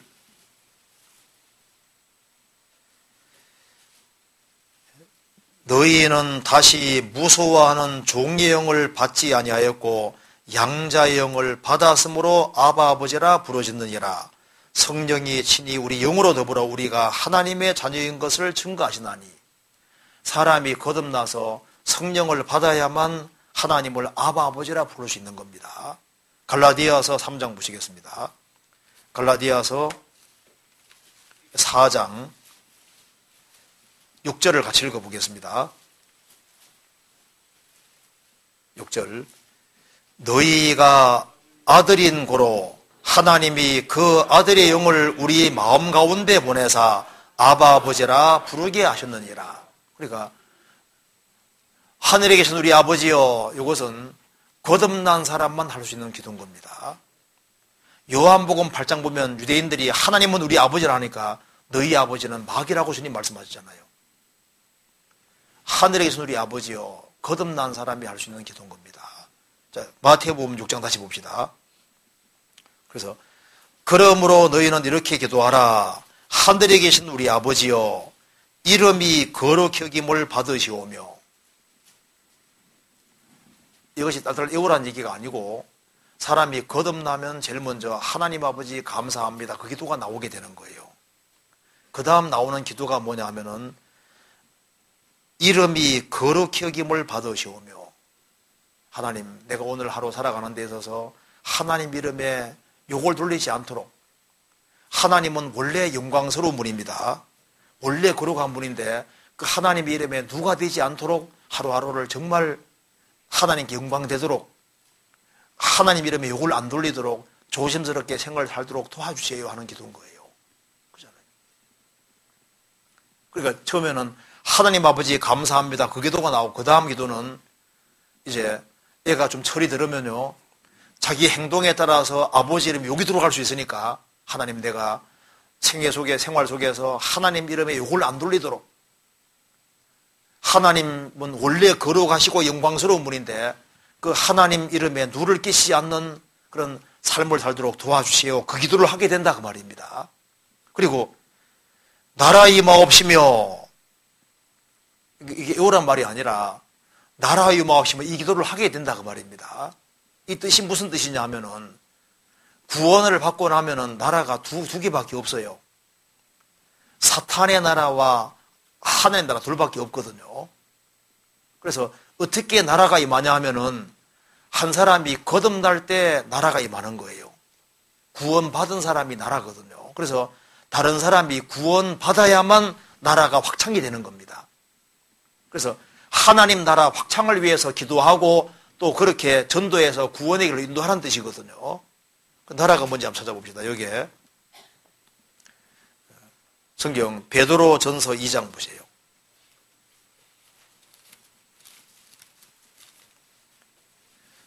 2장 9절.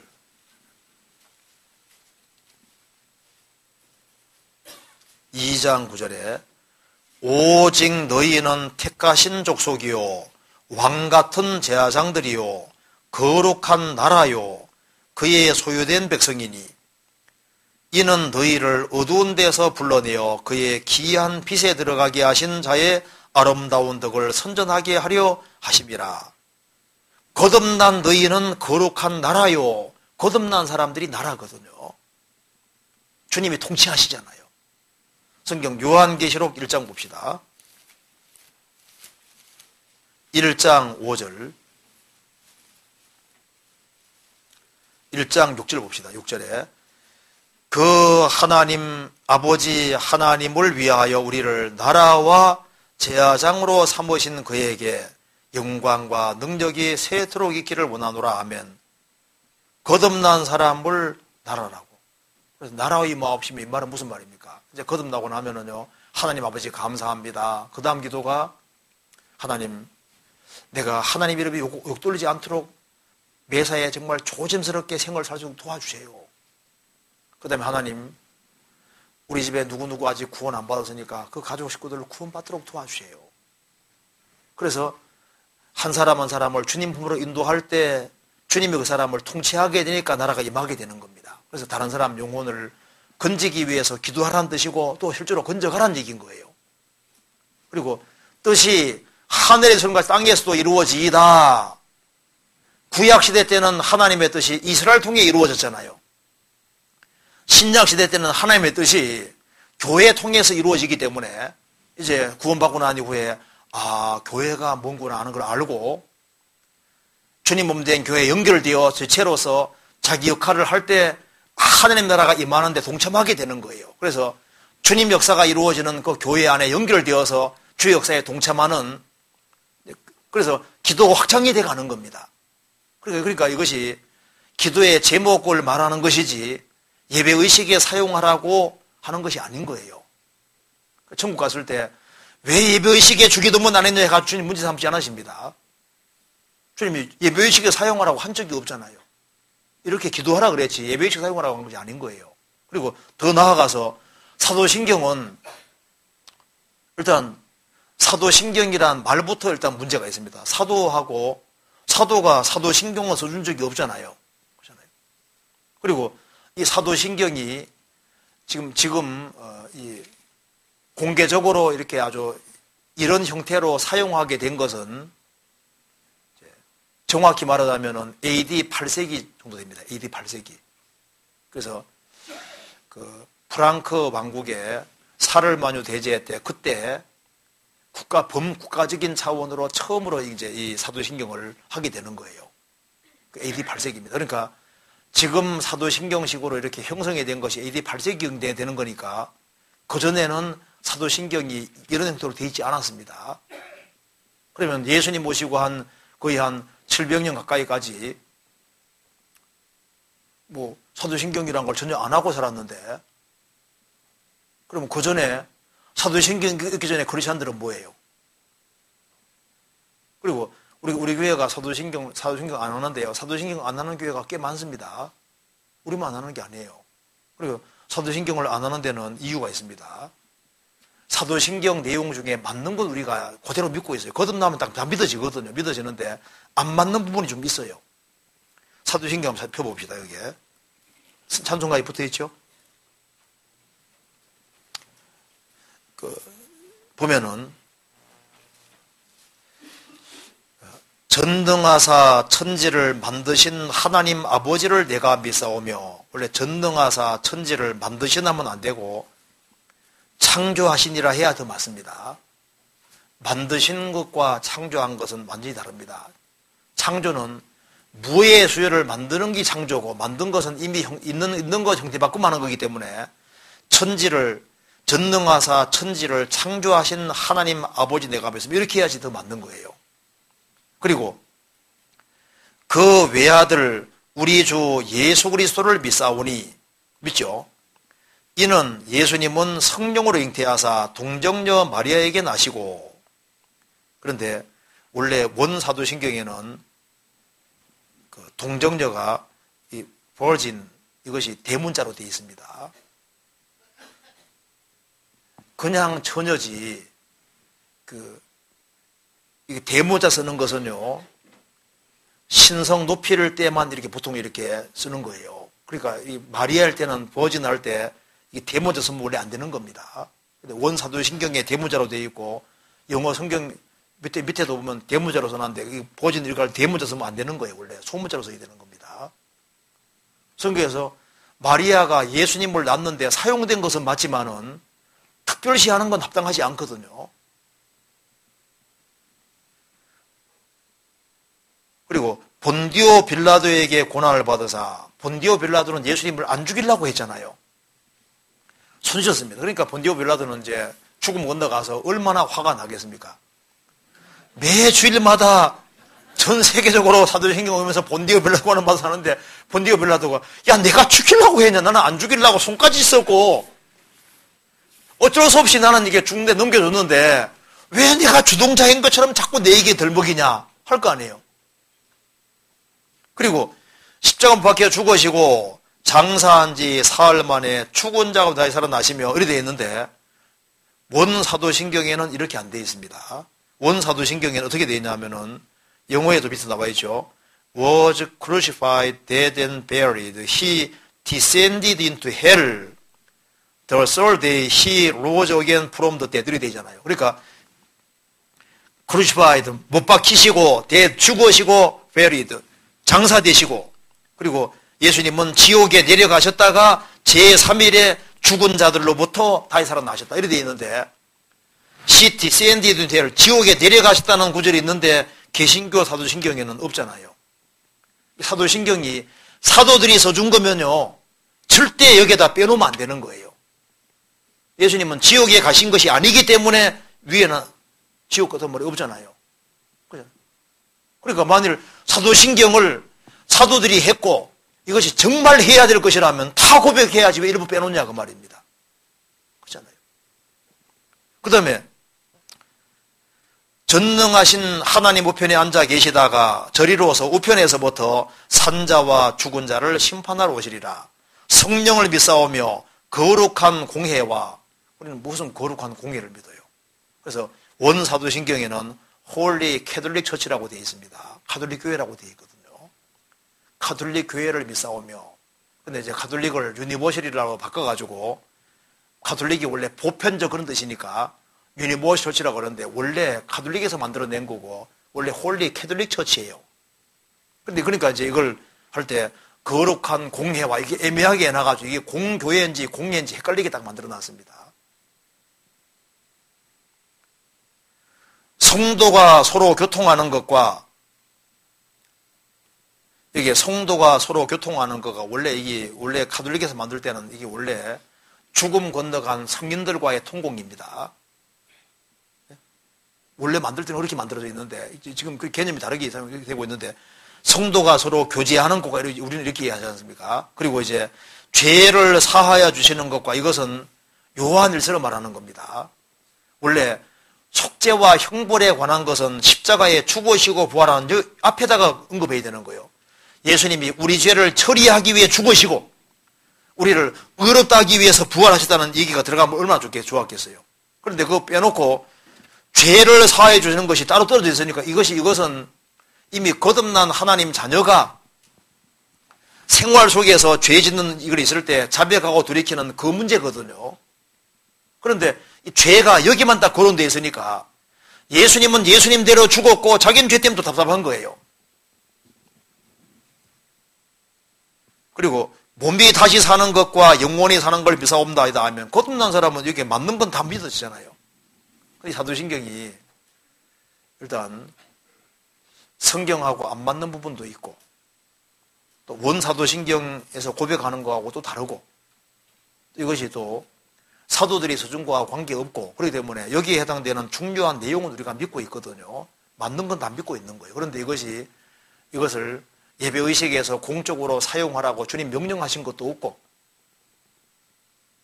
그리고 주님이 하라고 명하신 적도 없는 거예요. 그러니까 이걸 안 한다고 해가 천국 갔을 때요. 야, 너 왜 사도신경 안 해? 주님 물으시겠냐고 말입니다. 아니, 물을 리가 없어요. 원래 이 사도신경이 처음 형성된 것은요. 이제 원래 세례 줄 때 하나님 믿습니까? 이제 기본적인 걸 묻는 것 자체가 점점 발전해가지고 생기게 된 겁니다. 원래 세례 줄 때 이제 몇 가지 질문하는 것이 점점 정교화돼 가지고 이제 이렇게 된 거예요. 그러니까 이것은 사도들과는 관계가 없는 겁니다. 그리고 이제 그걸 고백을 하든 안 하든 간에 일단 그 내용이 믿어지는 게 중요한 거예요. 그렇잖아요. 그래서 사도신경을 안 하는 교회도 꽤 됩니다. 이번 이 정도 얘기해도 되겠죠? 예. 그리고 이제 그 다음에 이제 시간이 많지 않으니까 마지막 질문 하나만 생각해 보십니다. 그 번역본에 대한 질문인데요. 이제 이런 주장이 있잖아요. 킹 제임스 성경은 영감된 성경이고 천년 오류가 없고 다른 번역본들은 사탄이 변개한 성경이다. 그래서 이제 우리가 사용하는 이제 개역 성경은 사탄이 변개한 성경인 것처럼 얘기를 하는 것이 있는데요. 이거는 진짜 문제가 심각합니다. 킹 제임스 버전이 좋은 번역이라는 건 맞지만은 천년 오류가 없고 하나님의 영감을 받았고 그렇게 말하면 그건 합당치 않은 거예요. 왜냐하면은 킹 제임스 성경도 오류 잡아내려면 많이 있습니다. 번역상에 미흡한 거 찾아내려면 많이 있어요. 제가 한번 간단하게 말씀드리겠습니다. 원래 킹 제임스 버전은 에라스무스라는 사람이 편집한 텍스투스 리셉투스라는 것이 있습니다. 그러니까 텍스투스 리셉투스라는 그곳에 근거해가지고 킹 제임스 버전을 번역한 겁니다. 그러니까 원래 킹 제임스 성경을 번역할 때 사용한 텍스트가 텍스투스 리셉투스예요. 근데 이것이 이제 에라스무스가 편집한 겁니다. 들어보셨죠? 르네상스 하면 을에 나오는 사람이 에라스무스 우신제처 나오잖아요. 그 사람이 헬라어를 아주 잘하는 사람이었습니다. 그래서 그 사람이 이제 이 텍스투스 리셉투스 이것을 텍스투스 리셉투스 바람하게 쳐버렸어요. 그러니까 한글로 해서 볼게요. 그러니까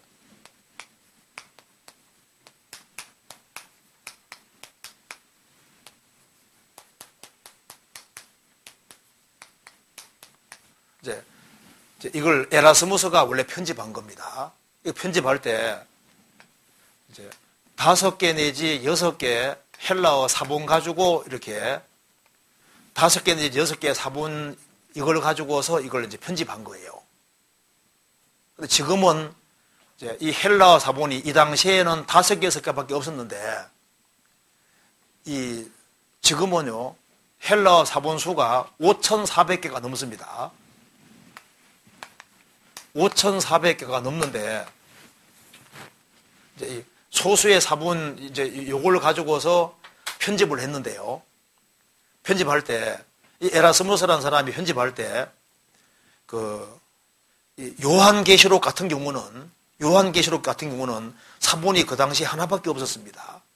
하나밖에 없었는데, 제일 뒤에 요한계시록 22장 제일 뒤에 6개 구절은 없는 거예요. 떨어져 나가지고 없기 때문에 생각하다가 이제 그 당시에 벌리게이트역이라고 카톨릭에 사용하는 벌리게이트역이 있습니다. 제롬이 번역한 벌리게이트역이 있는데 카톨릭 공인역본입니다. 벌리게이트역에 나와 있는 요한계시록 제일 마지막 6개 절을 자신이 헬라말로 번역해서 여기에다가 집어넣었거든요. 나중에 이제 사본 발견이 많이 되니까 이 에라스무스가 이제 이 벌리게이트역을 가지고서 헬라말로 번역해서 이렇게 집어넣었으니까 다른 사본들하고 비교해 보니까 이제 에라스무스가 번역해서 집어넣어 버렸으니까 다른 사본들하고 안 맞는 거예요. 그리고 이제 제가 찾아보니까 에라스무스가 이제 성경을 이제 편집할 때 헬라어 이제 한 5, 6개 가지고 편집을 할 때 이제 오류가 발견되기 때문에 수정판들을 계속 거듭했습니다. 그래서 초판이 1516년에 나왔고 제2판이 1519년, 제3판이 1522년, 제4판이 1527년, 제5판이 이제 히메네스라는 사람의 것을 또 이제 그 사본이 있어가지고 해가지고 90군데를 수정해서 1955년에 이제 출판했다고 말입니다. 이제 이것을 근거해가지고 이제 킹제임스 버전에 나왔는데 킹제임스 버전은 대학자들이 번역해서 아주 잘한 번역에 속하거든요. 근데 그건 잘한 번역이지. 그럼 여기서 무슨 번역상에 미흡한 거라든가 오류라는 그런 게 없느냐? 아니에요. 지금 헬라어 신약 성경 사본만 하더라도 5,400개 이상이 되기 때문에 지금은 이제 성경 속에서 어떤 번역이 더 정확한지를 더 잘 알 수 있게 되어 있는 거예요. 그래서 킹제임스 버전이 좋은 번역본이라는 말은 맞지만은 번역본이기 때문에 오류가 꽤 있어요. 나중에 대조해 보시면요. 이 개역 성경이 정말 번역이 잘 되어 있는 겁니다. 나중에 보시면요. 이 개역 성경이 하나님이 이 한국 교회의 개역 성경을 이렇게 번역해서 사용하게 한 것에 이유가 있어요. 이 번역이 아주 잘 되는 번역입니다. 그래서 이제 킹제임스 성경은 절대 오류가 없고 뭐 하나도 문제가 없다는 식으로 과도하게 얘기하면 안 됩니다. 제가 몇 군데만 한번 예를 들어 드릴게요. 한번 찾아봅시다. 사도행전 13장 한번 보세요. 사도행전 13장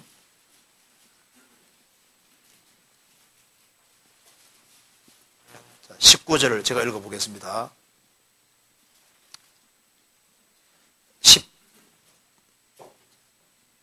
17절부터 제가 읽어볼게요. 이 이스라엘 백성의 하나님이 우리 조상들을 택하시고 애굽 땅에서 나그네 된 그 백성을 높여 큰 권능으로 인도하여 내사 광야에서 약 40년간 저희 소행을 참으시고 가나안 땅 7 족속을 멸하사 그 땅을 기업으로 주시고 약 450년간 그 후에 선지자 사무엘 때까지 사사를 주셨더니 이렇게 되어 있죠. 근데 이제 킹제임스 버전은 이렇게 되어 있습니다. 이 이스라엘 백성의 하나님께서 우리 조상들을 택하시고 이집트 땅에서 나그네로 거하던 그 백성을 높이시며 거기에서 그들을 높으신 팔로 인도하여 내시고 광야에서 약 40년 동안 그들의 소행을 참으시고 가나안 땅에 7 족속을 멸하사 그들의 땅을 제비와 나누어 주시고 그 뒤에 대언자 사무엘 때까지 약 450년 동안 그들에게 채판을 주셨느니라. 자, 그러면 여기에 성경에서는 이스라엘이 출애굽을 이제 에집트에 나와서 가나안 땅 7속을 멸하사 그 땅을 기업으로 주시기까지가 약 450년간이라고 했는데, 킹 제임스 버전에는 이제 가나안 땅을 기업으로 차지하고 난 이후에 사무엘 때까지 사사를 주신 기간이 총 이제 450년간이라고 말하고 있다고 말입니다. 그러면은 열왕기상 6장에 보면은 이거 잠깐 가지고 찾아봅니다. 열왕기상 6장.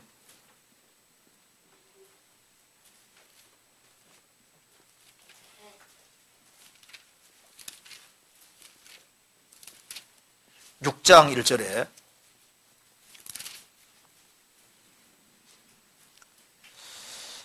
이스라엘 자손이 애굽 땅에서 나온 지 480년이요. 애굽 땅에서 나온 지 480년이요. 솔로몬이 이스라엘 왕이 된 지 4년 10월 곧 2월에 솔로몬이 여호와를 위하여 전 건축하기를 시작하였더라. 이렇게 되어 있는데, 그래서 만일 킹 제임스 버전처럼 번역하게 되면은 성전 건축할 때까지 기간이 무려 540년이 돼버리는 거예요. 그래서 광야 생활 40년, 정복기간 6년, 사사시대 450년, 그 다음에 사울 통치 40년, 다윗 통치 40년, 솔로몬 저기 40년 하면 합계가 580이 되는 80년이 나오는데, 여기는 애굽 땅에서 나온 지 480년이 이래 되어 있잖아요. 그러니까 개역 성경에 말한 대로 이제 이스라엘이 에집트에서 나와서 가나안 땅을 기업으로 줄 때까지 약 450년간 이렇게 해야지 맞는 번역인 거예요. 그리고 이제 킹 제임스 성경을 가지고서 이렇게 따져들기 시작하면요, 번역상에 미흡한 것도 있고 오류도 얼마든지 있는 거예요. 있어요. 그 중에 또 한 군데 한번 잠깐 보면요, 이사야 65장 한번 봅시다. 이사야 65장.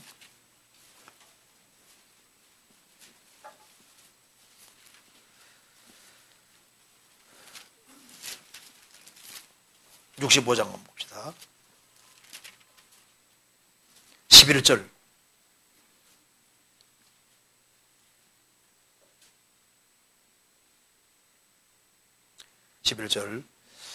오직 나 여호와를 버리며 나의 성산을 잊고 갓에게 상을 베풀어 놓으며 문희에게 섞은 술을 가득히 붓는 너희여. 이렇게 되어 있죠. 그런데 이제 킹 제임스 버전은 그러나 너희는 주를 버린 자들이며 나의 거룩한 산을 버리고 그 군대를 위하여 식탁을 마련하며 그 수대로 술을 제물로 제공하는도다.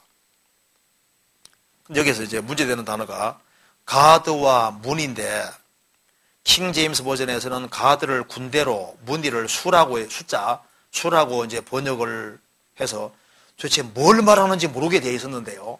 그러니까 1611년 이 당시에는 이 갓과 문의가 뭔지를 몰랐어요.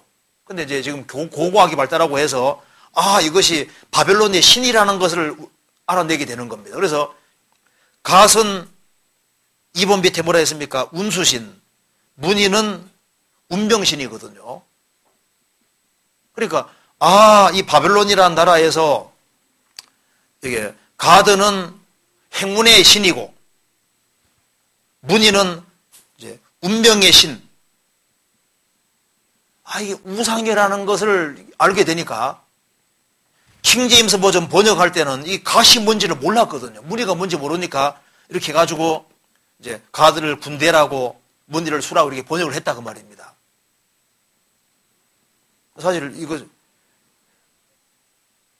왜 이렇게 번역하면 그 당시에 몰랐으니 그렇게 번역한 거예요. 그러니까 이 번역이 막 성령의 어떤 감동으로 번역됐고 뭐 오류라는 게 전혀 없고 막 이런 식으로 있지 않습니까? 얘기를 하면요, 그건 황당한 얘기를 하는 것이 되는 거예요. 그러니까 좋은 번역이다. 좋은 번역이고 구원받고 신앙생활 하는데 큰 문제가 없는, 그렇게 얘기를 하면 좋은데 그걸 마치 무슨 실수 같은 게 하나도 없는 것처럼요. 성경 전도서 한번 찾아봅시다. 3장 봐봐요. 3장 11절.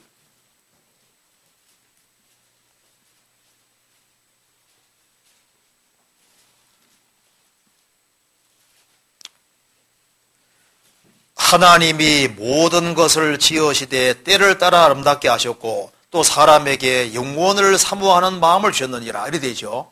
그런데 킹제임스 버전에는 사람에게 세상을 두셨다. 이렇게 번역해 놨습니다.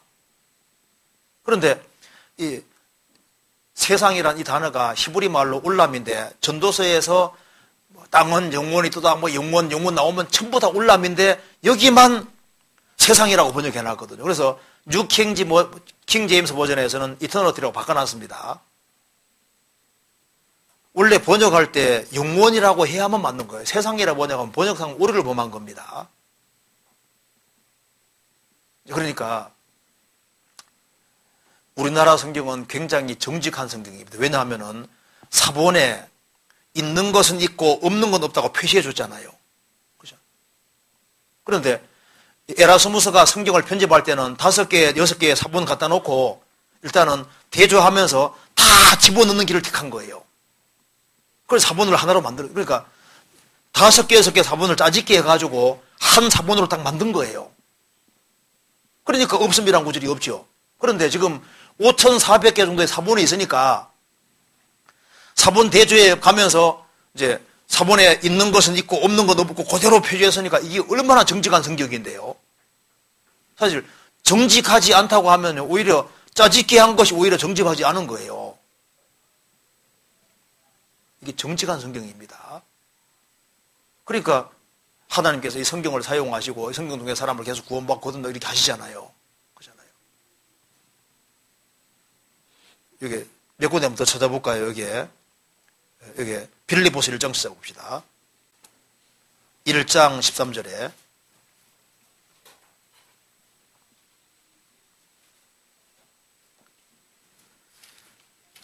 13절에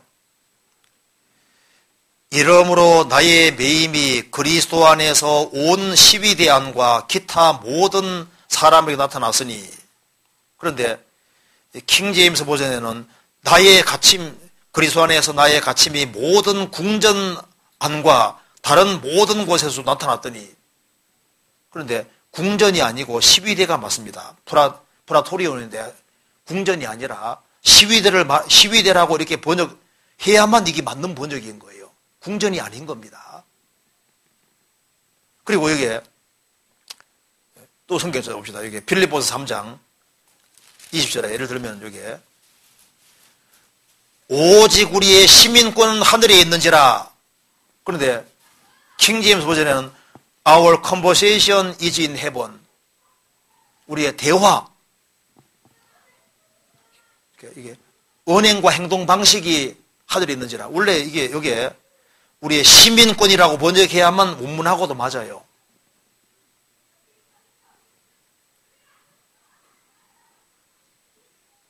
그러니까 이제 이게 번역이기 때문에 번역상에 좀 미흡한 것도 있고 하지만은 좋은 번역이다 이렇게 말하면 되는데 이것만 옳고 다른 것은 무슨 사탄이 변개하는 것처럼 그렇게 하면요 그거는 큰 잘못을 범하게 되는 겁니다. 사도행전 19장도 한번 찾아볼까요? 19장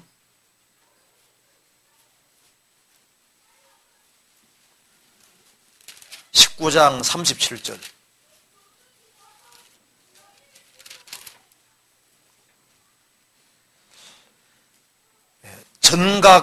정각의 물건을 도적질하지도 아니하였고 우리 여신을 회방하지도 아니한 이 사람들을 너희가 잡아봤으니 킹제임스 버전에는 이 사람들은 교회의 물건들을 훔치지도 않았고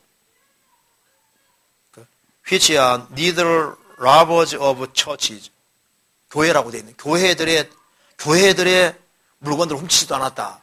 그런데요 헬라어 단어가 히에로실루스인데 이게 교회가 아니라 정각이란 말이 맞습니다. 정각. 그러니까 이제 신전들, 이방신들의 신전 물건을 훔치더라도 이렇게 해야 되니까 이 전각 물건을 도둑질 하나 이렇게 말해야지 맞거든요. 그러니까 이제 잡아내려면요 무척 많아요. 성경 예를 들면은 요한복음 21장에 내 양을 어린 양을 먹이라, 내 양을 치라, 내 양을 먹이라 이렇게 되어 있죠. 킹제임스 버전은 내 어린 양을 먹이라, 내 양을 먹이라, 내 양을 먹이라. 그렇게 뭐 먹이라고 하면 되어 있습니다. 원래 먹이라, 치라, 먹이라거든요.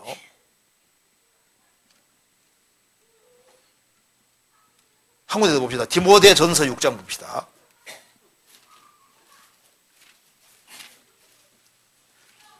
육 장 20절.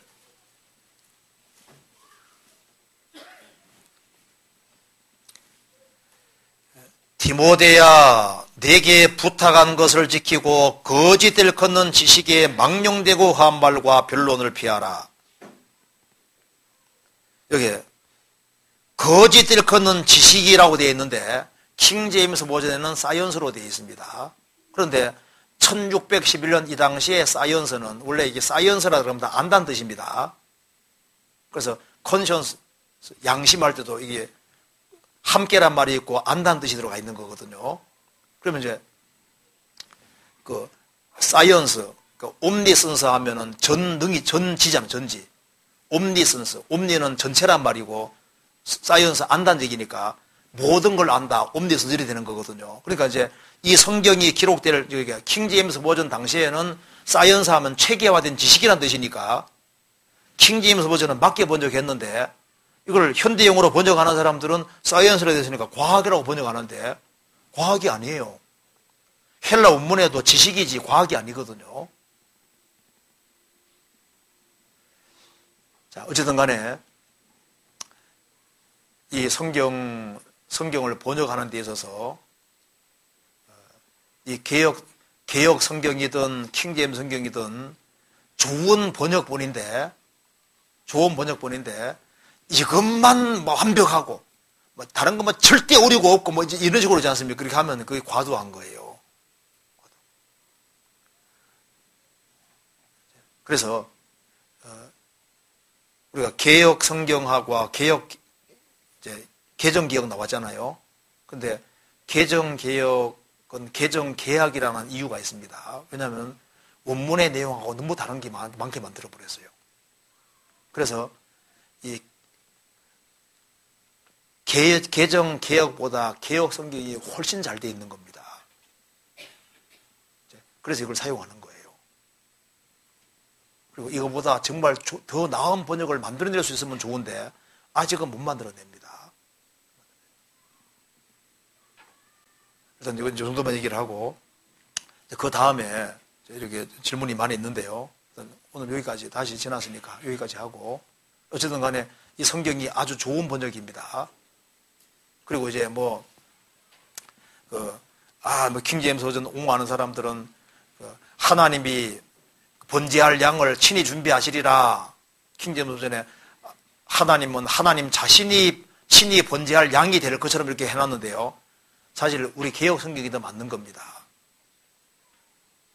우리가 이제 나중에 확인해 보시면요. 이것이 아주 좋은 번역이라는 걸 알 수 있고 우리가 믿을 수 있고 이것에 근거해 신앙생활을 할 때 얼마든지 할 수 있다는 걸 알 수 있어요. 나머지는 다음에 또 하도록 합시다. 같이 기도하시겠습니다. 자비로우신 우리 아버지 하나님 감사합니다. 우리에게 이 귀한 하나님 말씀을 내려주시고 또 신앙생활을 할 수 있게 해주시는 것을 감사합니다. 오늘 이 자리에 참석한 모든 분들 주님께서 더욱 주님이 크신 은혜와 사랑을 베풀어 주시고 주님 말씀 가운데 살 수 있도록 더욱 마음을 일깨워 주옵소서. 그리고 주님 앞에 서는 그날 칭찬과 영광과 존귀를 얻을 수 있도록 우리의 삶을 다스려 주시고 도와주시옵소서. 교회가 계획한 모든 일에 주님이 앞서 행해 주시고 우리를 통해서 주님의 역사가 더욱 나타날 수 있도록 도와주시옵소서. 오늘 나머지 모든 시간도 도와주시기를 간절히 의지하오며 주 예수 그리스도 이름으로 기도하옵나이다. 아멘.